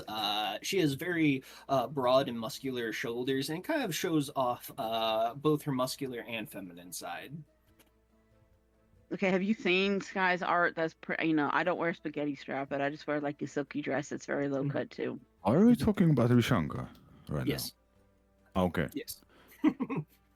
And her race is Half orc. Half orc. Jesus, half orc in a spaghetti string dress. Well, that's an ugly sight. I'm sorry to say. Right? Hey, the art for her is Oh pretty my freaking God. immaculate. Actually, I'll I put did it up post the again. NPC arts. I'll put it up again. I am. I Look at the art. We're just thinking actually about He's like, I don't know if I like that. question, Mitch. With Billy being ethereal, is it possible for me to summon him, but also like not have him fully take up a space? And because I'm gonna summon him and then send him back. Yeah. I'll summon Billy, and I'm gonna put my journal in a little pouch on his saddle, and then send him away. Oh, so you're a sheep herder as well? Oh my God. I knew it was coming. No, actually, I have a connection strong enough with my god that I'm able to commit great acts of magic without needing to work my hands to the bone. No, that is surprising. I laugh. that is I surprising. slam my fist on the table and laugh, and I go, I haven't had this much fun in so long. Oh, I have not had this smile on me in a long time. I enjoy your presence, and I look at Zermac and I go, I am sorry. I am sorry. Because I know I'm being looks like boisterous and like Moses. I know I'm being boisterous and kind of loud, and he just said he's like, I'm trying to eat, and I'm like, I'm sorry. I'm so confused. You Not me notice the that player, me the character. Uba and Shaz are putting away a large amount of alcohol very quickly as they're just feeding off each other's bullshit as they seem to just feeding get off each louder other's and bullshit. louder as Heidi looks back and goes, "Could you two please take this outside? Go to the cellar and drink if you're going to be this loud in front of guests." Uba's like, yeah, sorry. And kind of We just need- grabs the whole barrel of ale off the counter and goes, "Come on, Chazzy, let's go." Shaz's like, Mm-mm. "Yeah, to the cellar." Calliope, we need your silent spell. I'm pretty sure the rule was no magic at the dinner table. Mm-hmm. No, thank you. Did you make your way back, Calliope, by the way? No, I just do a tantrum. I'm laying upstairs in a pile of books. I'm gonna mind link Yeah. with you since you're probably within reason, and I'll say if you're looking for a rune book, I have one. No, Papa Doc has better books. All I right. know there has to be something up here. All right, but I mean, I'm not. My feelings aren't hurt. He probably does. I mean, I don't know, but if you can't find one, I mean, I didn't say it to hurt your feelings. I was stating it as an objective fact. Did you Oh. see the Now my feelings are hurt. Doc comes strolling back in as he goes, Heidi, you sent the boys out already? Are they being that obnoxious this early in the night? And she looks over at Doc and goes, Of course, they are always super loud when they reunite for the first time in several days. They're like children. Yes, they are. I mean, you remember when your favorite cousin used to come over? It's best. No, I didn't grow up with family, but I can imagine. It's about this time you actually all hear Uba and Shaz's laughter kind of echoing out as you see them probably like 100 yards away. Good lord. Now you can cast a silent spell. Anyway. Oh, Lord. Then we're dealing Not- with the half orc, like hacking Bofer, Yeah. and I'm slightly offended. No, Well, I'll look at you, Sky, and I'll clarify. Like, don't. Cause I imagine it's probably on your face, and I'll be like, don't. Oh don't. yeah, I'm shooting daggers. Yeah, I'm like, Sky, don't worry. Oh no, about... she's lucky Aaron isn't here. Right. Bofer looks at Sky and goes, "Hey, don't worry about it. This is poking fun. We're just joking around." And I look at the orc with like a cocked eyebrow, like we're just joking around. We're having fun. It's to I'm laugh. shooting like Oh I'm yes, shooting it is like dagger hilarious. flares at her, It is but also hilarious looking at your hurt. terrible armor ship. Right. Ha ha ha ha ha ha. Bover's like, we're just. It's a mix of giving her a dagger look, but also looking very hurt on my face, because like in a way of I kind of feel like she said I was under armor, but like not well equipped, but also, you're kind of ugly. I go, Sky, hold on.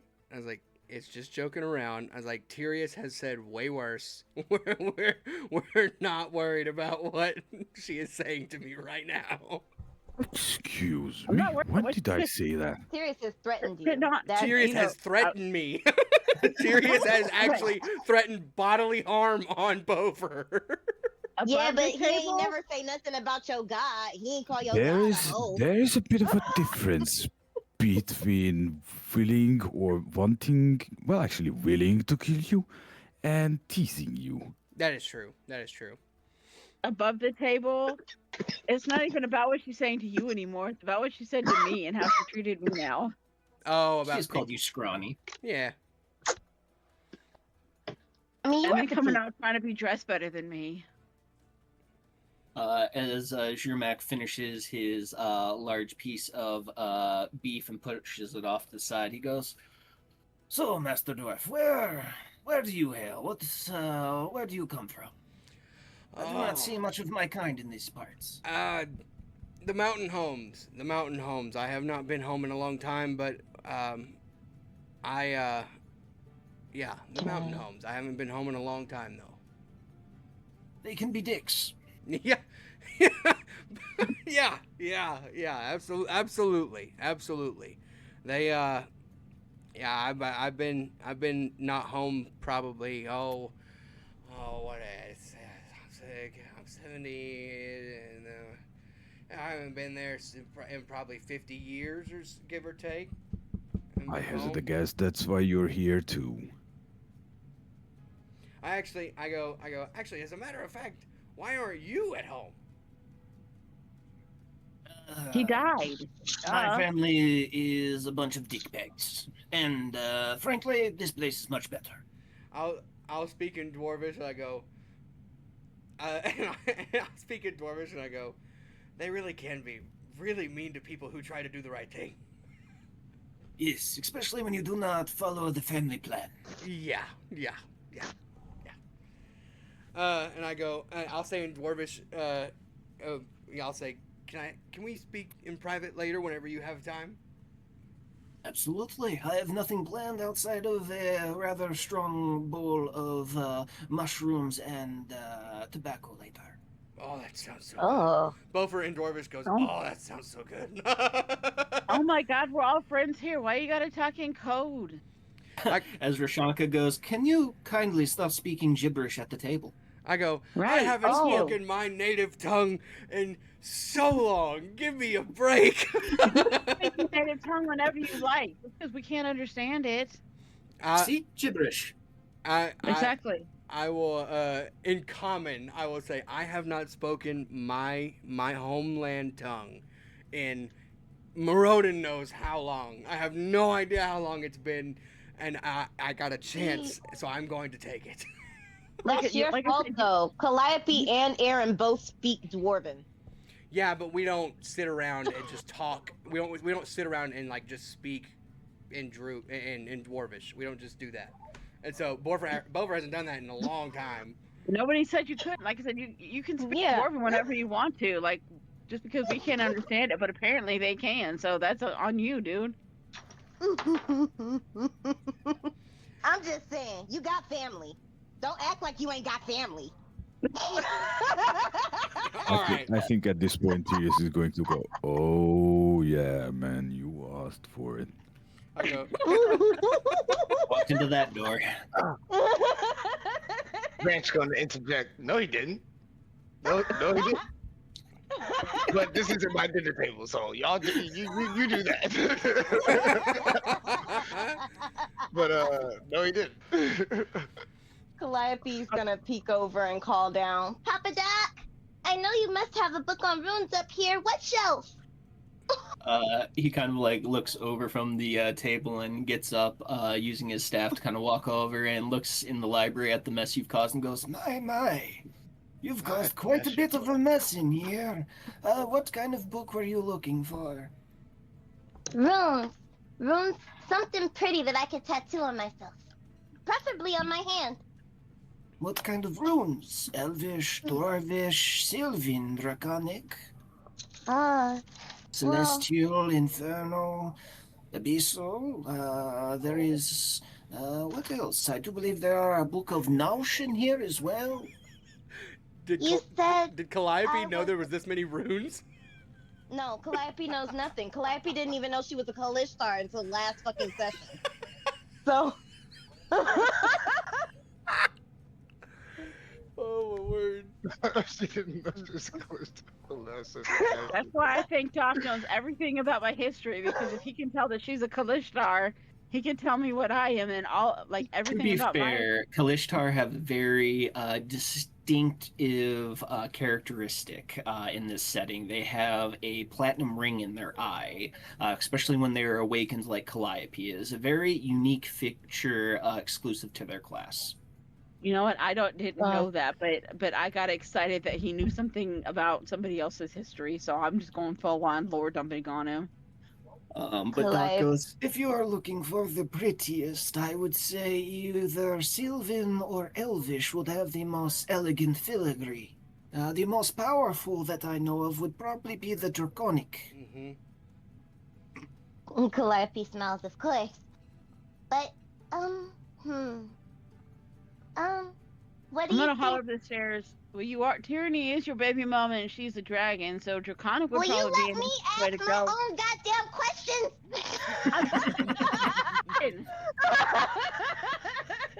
Damn it! I lost my train of thought.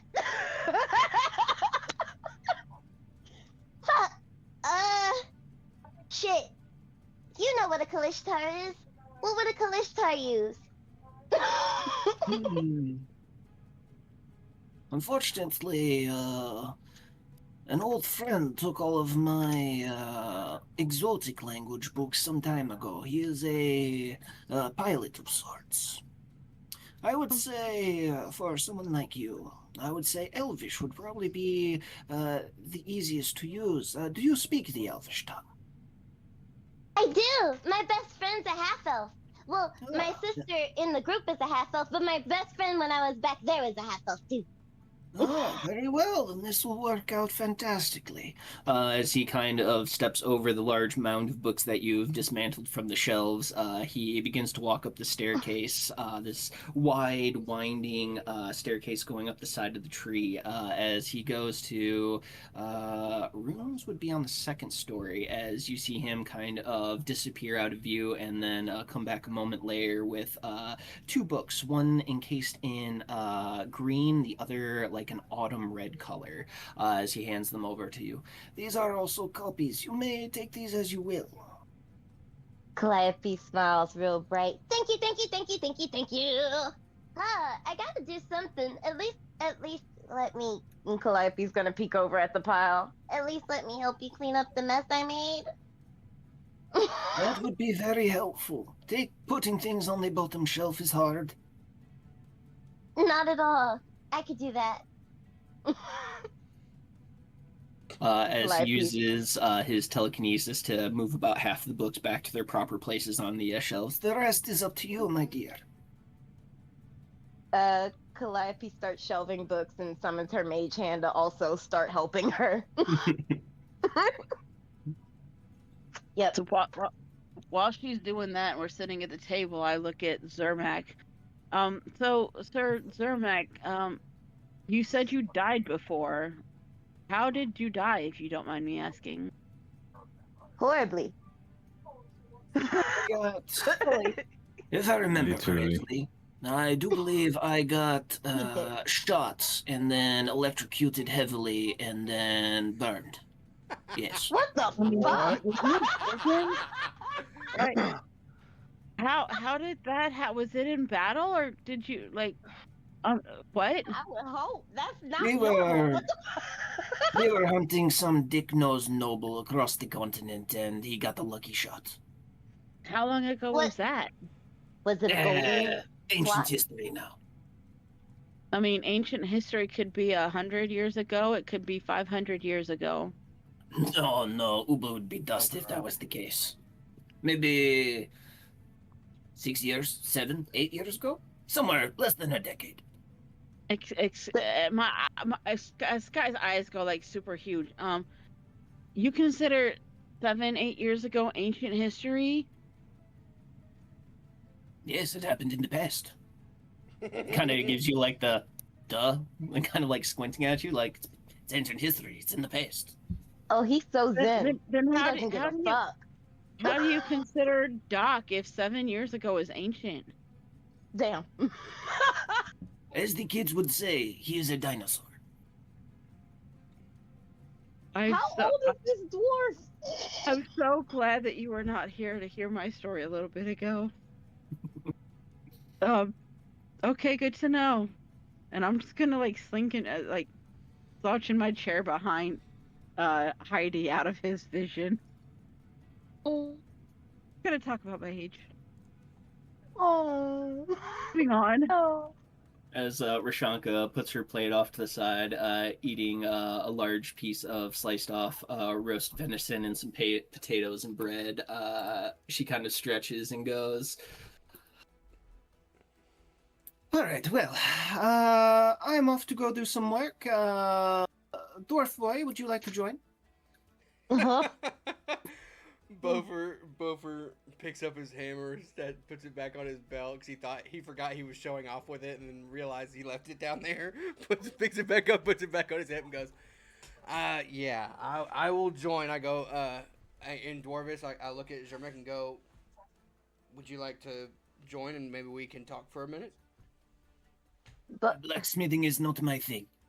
Okay, I'll meet you later. I will be outside in the garden. Nice. I go, yeah, I'm coming. And Bofer will get up out of his seat, like all like dad, like you know, how a dad like moans and groans when they're getting out of the recliner, just like, ugh, he like gets up out of the chair. Oh God. or Bofer. You gotta go Bofer, hammer out some frustration. Before you As leave, would you go ahead. kindly, sorry. Before you leave, would you kindly hand me that vial of stuff you took took out of me, I guess. I still have it, I think. Wow. Well, I don't remember the color of it. I would ask for that vial of silver shit. Mercurial? Oh, I still have it. Do you want it?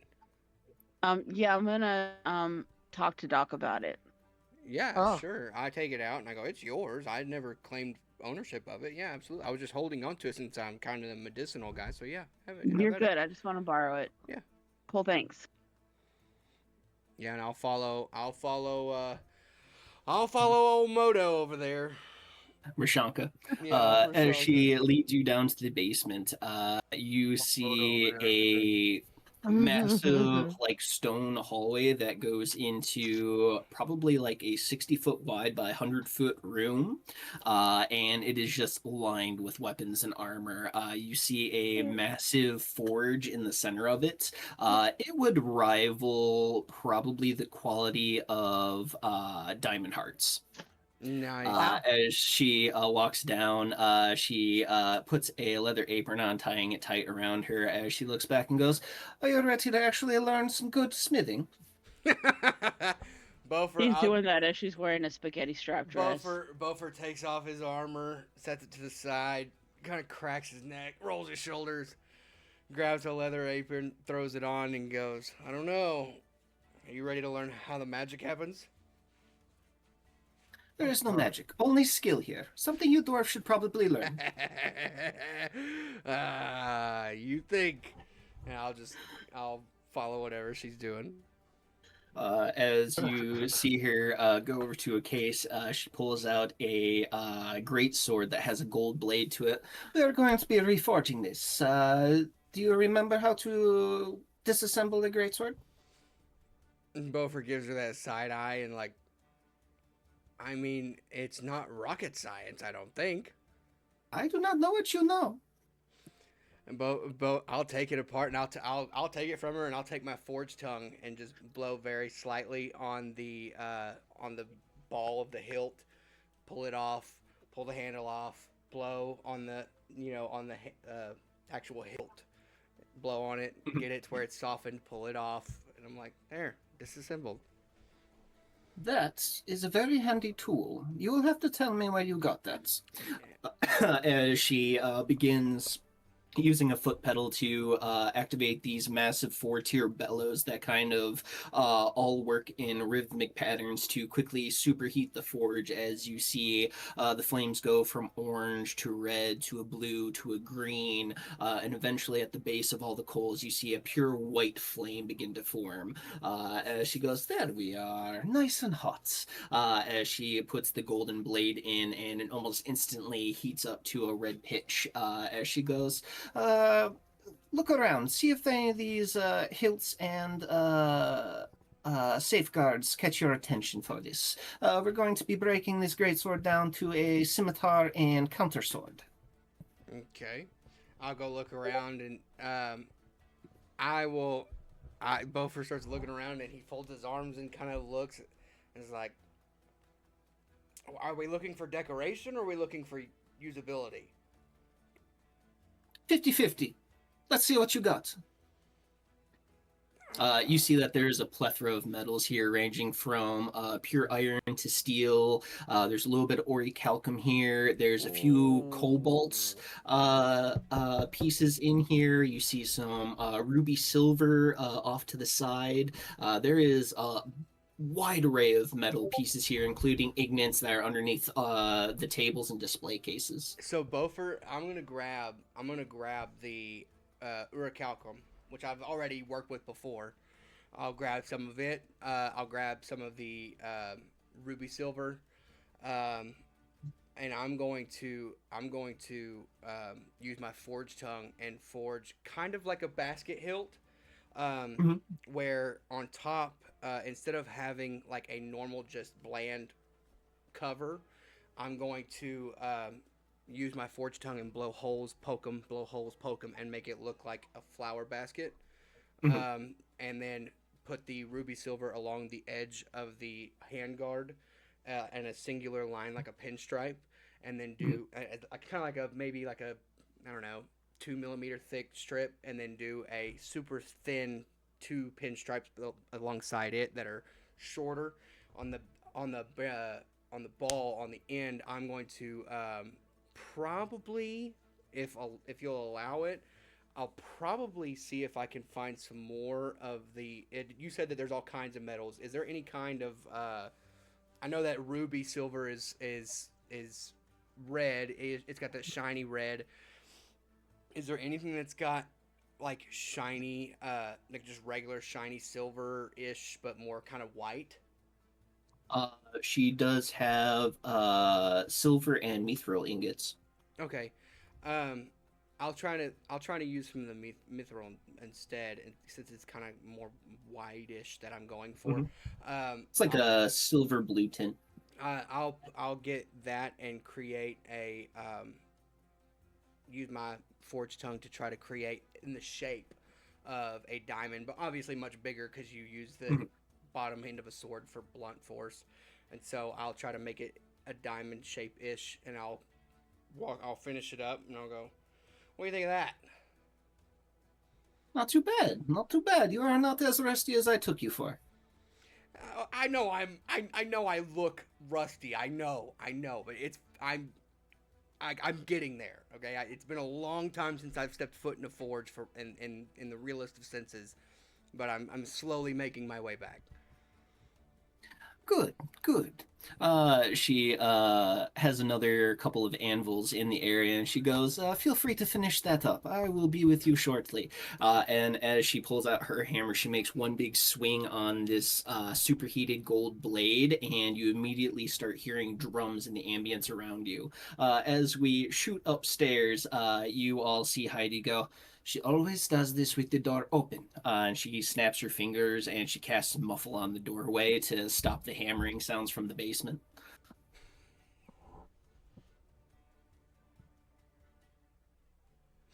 But with that, we are back upstairs. Anyone making conversations upstairs? What are the rest of the party doing as Bofer and Rashanka are forging in the basement?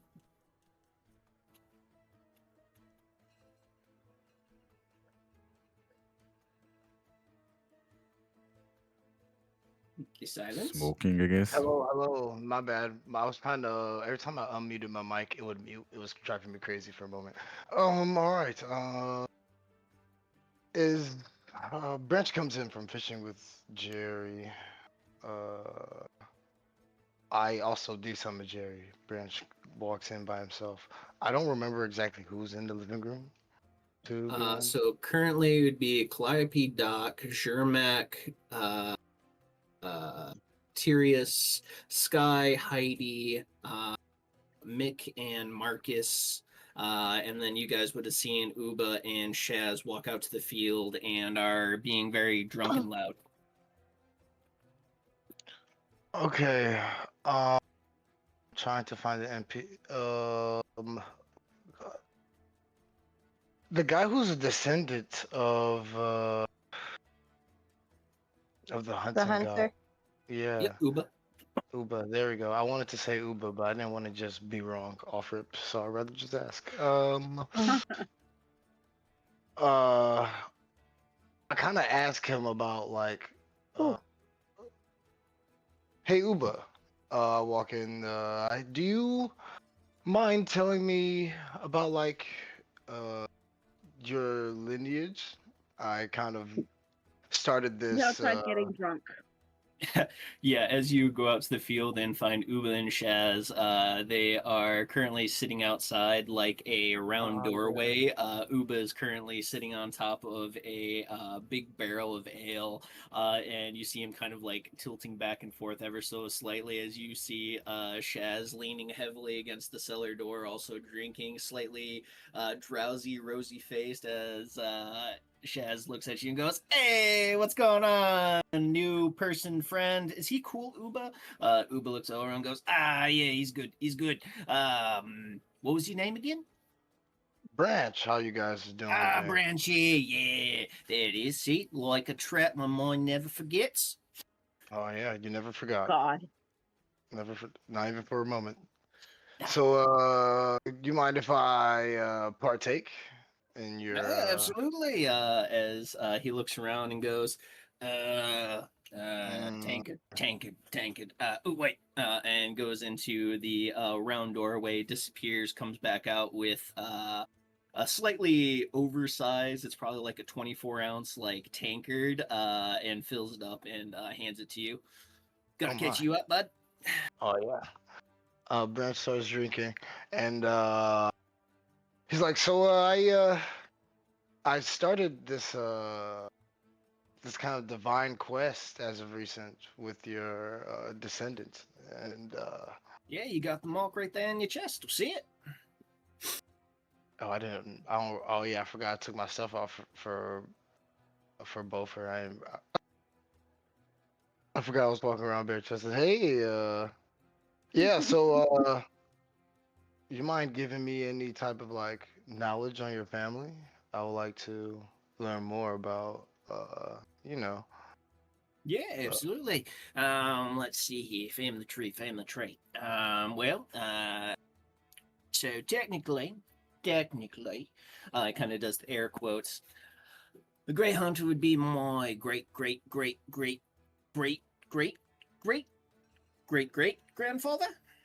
Yeah, I think that sounds about right. But yeah, he's like the overall patron of us Minotaur folk and most of the beast species. We have a strong bloodline, my clan, although I'm pretty much the last one due to unfortunate circumstances back in the homelands. Bit of a dying breed, really. Some would say I'm a bit rare of a person. You got a rare personality, that's for sure. Yeah, see, I like this fella here. I wanted to know if, Beaufort has suggested going on a hunt, and your ancestor has blessed me with a gift as of recent, and I wanted to know if we could go on the hunt. And I know everyone's eating good right now, so it's not like it's necessary, but wanted to just for funsies, if you want to go on the hunt. Oh, I mean, you don't even have to ask me if I want to go on a hunt. I'm always good for a hunt. But first, we need to finish off this here barrel, and then we'll be good to go. As he finishes off his tanker and refills it, as Shaz goes, "Hey, hey, wait for me," and finishes his glass and Okay. fills it back up. Jesus Cheating Christ. ass. All right. Branch takes one huge gulp and goes, "Now give me 1 moment. I will be right back, and I'm going to see if I could peer pressure Bofer real quick." And Branch uses his speed to quickly get to the door of the house and then enter it. He does not rush through the house though. Wise. Uh, Bofer's not at the kitchen table as Heidi looks at you and goes, "If you are looking for your friend, he is in the basement." Thank you. Do you mind pointing that out to me real quick? I'm sorry. She looks over and kind of on the other side of like the kitchen counter, you see that there's a stone staircase going down.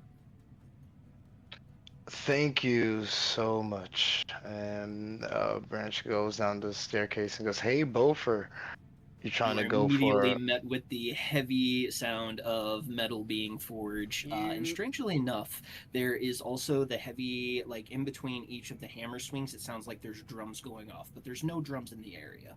and you hear Bofer humming a hymnal. Niggas is shooting. Baby, get in here. Ooh, mom voice. Ooh. But you hear when you come up to the doorway, you hear Bofer singing a hymnal and hammering away at something and tinkering when you first walk in.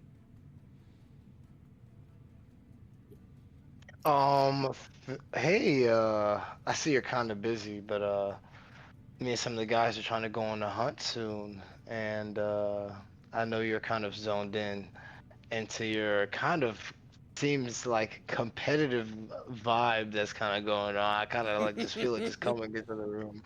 Uh, the uh, Uga, I convinced Uga to go on a hunt soon after we're done drinking, and this might be a rare occasion if you'd like to join us when we're Uh, done. yeah. Let me finish up with showing her how we dwarves do it back in the homeland, and then we'll see what we can do.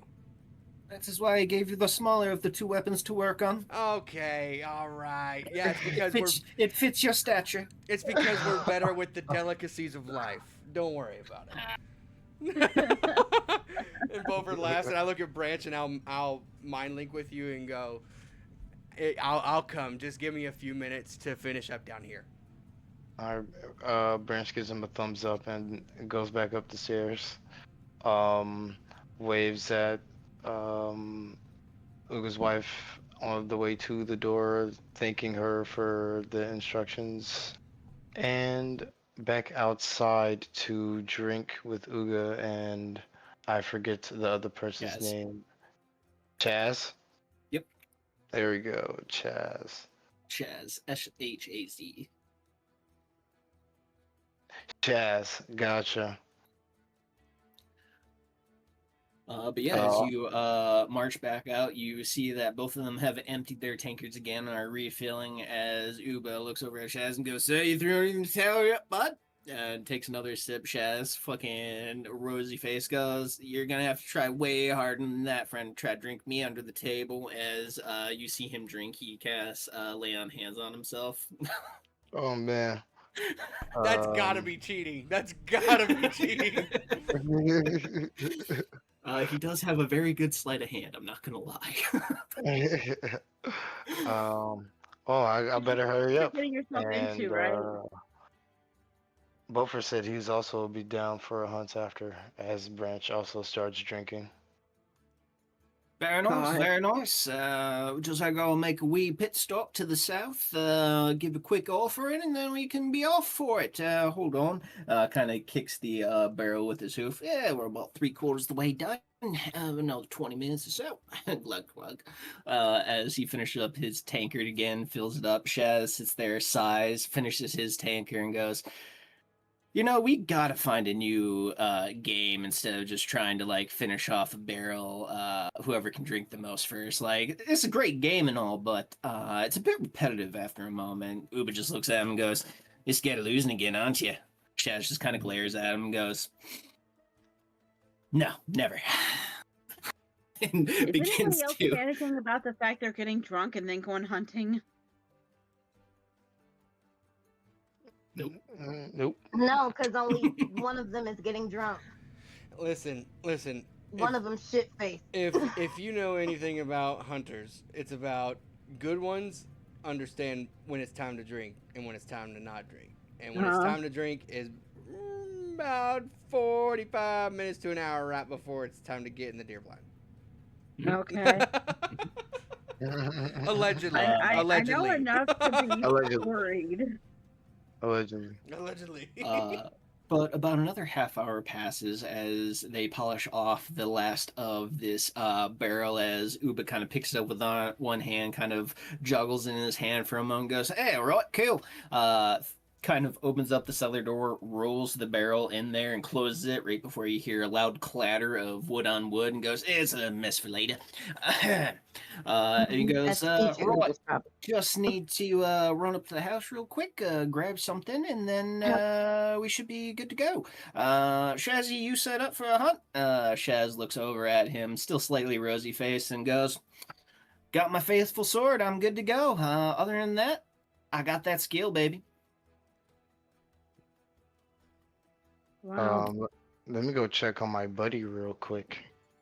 It's about this time where Bofer and Rashanka finish up their weapons as Rashanka kind of holds the two weapons, twirls them in her hand, and goes, "I had you misjudged. You're not half bad."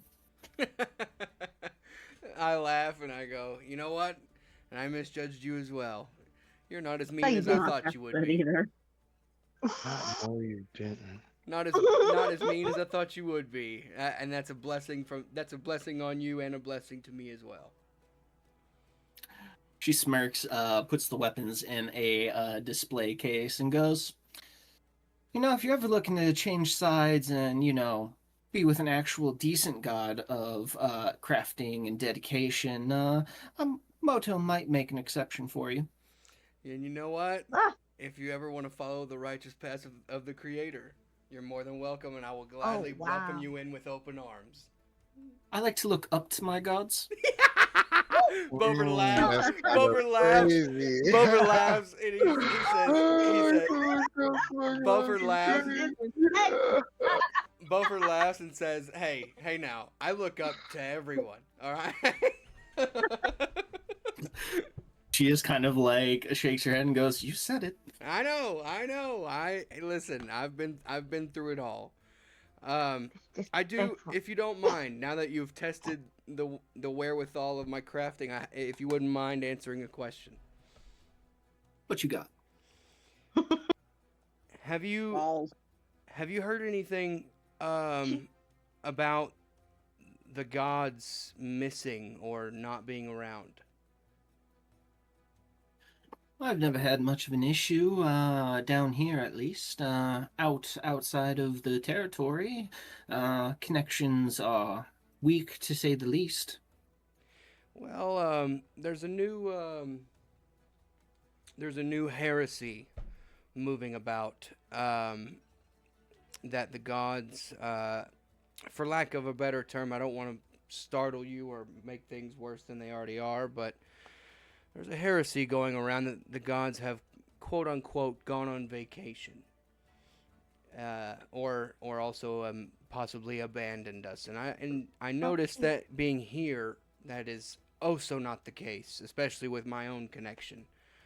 I just wanted to see if you had heard anything, because the last heretic that I guess I'll say spoke to, and I'll wink at her and I'll say, he proclaimed that he had already told many a people that the gods were abandoning. Rashanka kind of looks up and closes her eyes before you see them begin to glow behind her eyelids as around you, you suddenly feel the presence of many, many orcs around you as suddenly a manifestation of several generations of orc smiths manifest around you as Rashanka goes, "No, they are quite strong here." Good. Good, good, good. Good. Though there may be differences between us, it is good to know that they have not abandoned me. We just gonna breeze past the fact that she's the avatar of Orc. Right. Yeah, we are. No, no. I'll say that's good. That's good. To be very blunt with you, my connection to Morodin has been shoddy for a long time because of this calamity that has befallen us, and this is one of the only times being here where I truly feel him and can feel his presence within me. I cherish it, but also it worries me that when I leave this place, I won't feel him as well anymore. Just remember the depth of your faith while you are here. That feeling will always be with you. Amen. You know what? You're not that bad. You're not that bad. And you know what? I'll say it. I'll say it right now. Maybe your craftsmanship is above par. That is good to hear. You are an alright smith, to say the least. Damn. You're not that bad. I don't care what people say about you. Can I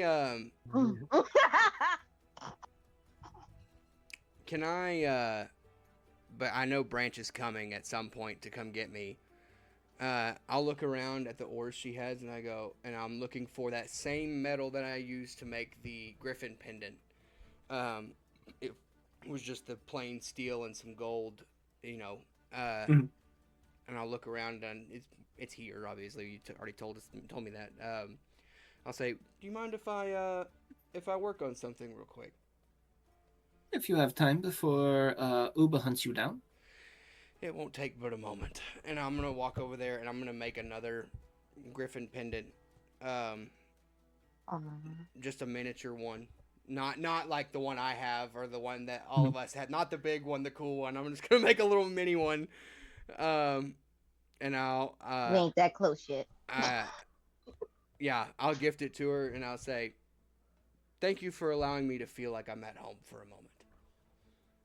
But of course. Roll me a religion check real quick as you're crafting. Cool.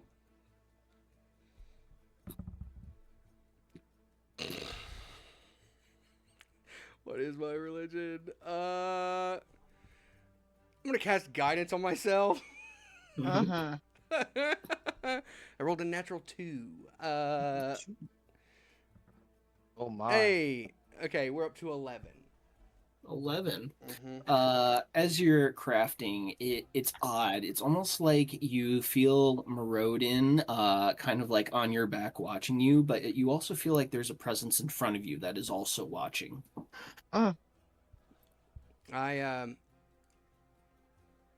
There's spies all around. I will honestly, in this moment with the kindness that she has shown me, I'll acknowledge both.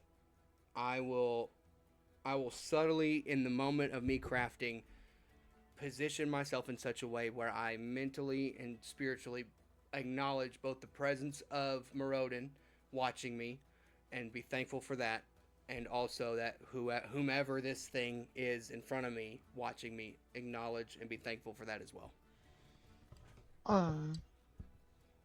As you hand this pendant over to her, she smirks at you and goes, "You have been seen by Moto." Well, may he grace the path that we're about to tread.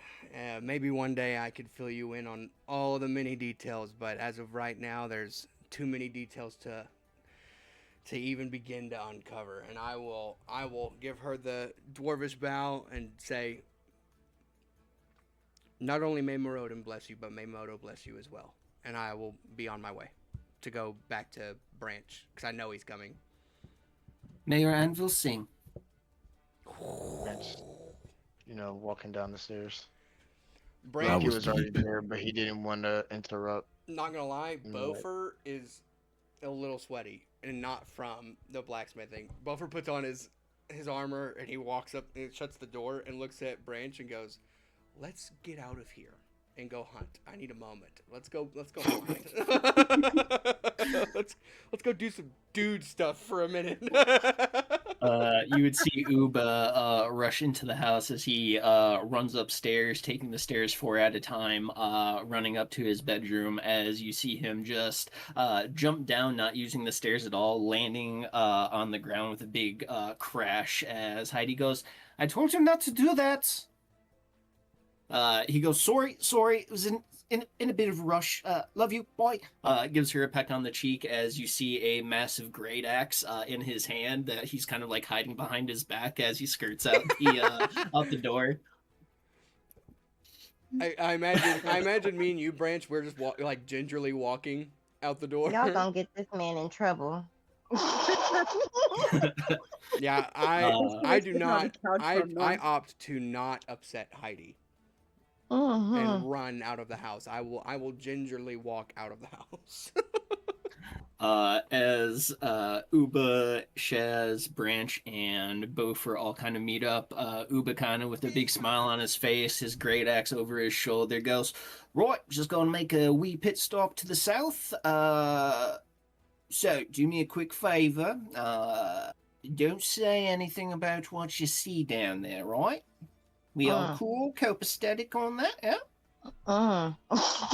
Cool, Okay. on that. Sounds good to This me. is a us story for sure. This is also your stuff. So I mean, whatever you tell me to do, I will do.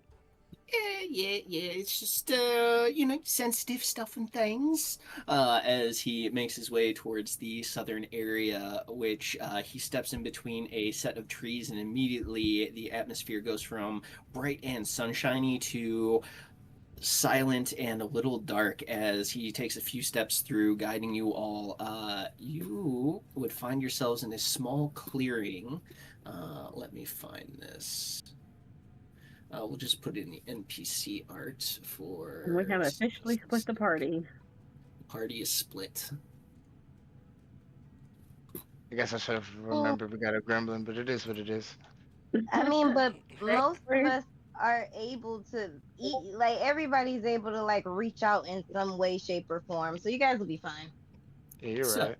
As you step into this clearing, you see a stone basin with roots and stones holding it up. And above the basin, you see a absolutely gargantuan skull of some sort of herbivore floating above it.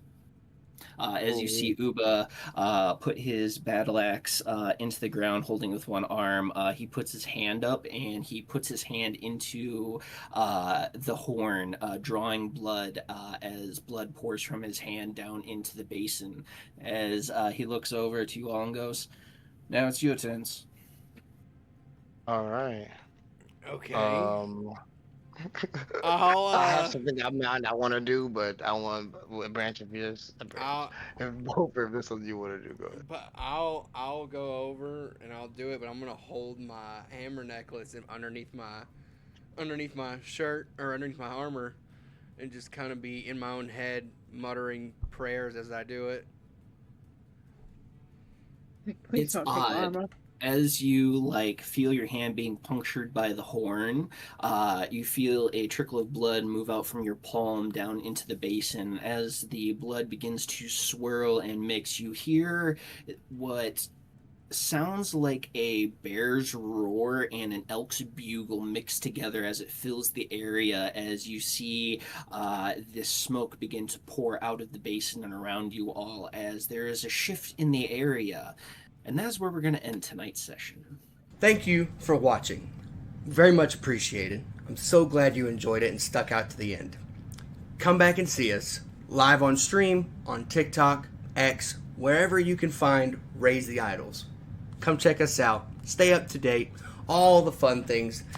It's going to be amazing. What an amazing ride. What an amazing story. And I hope you follow along.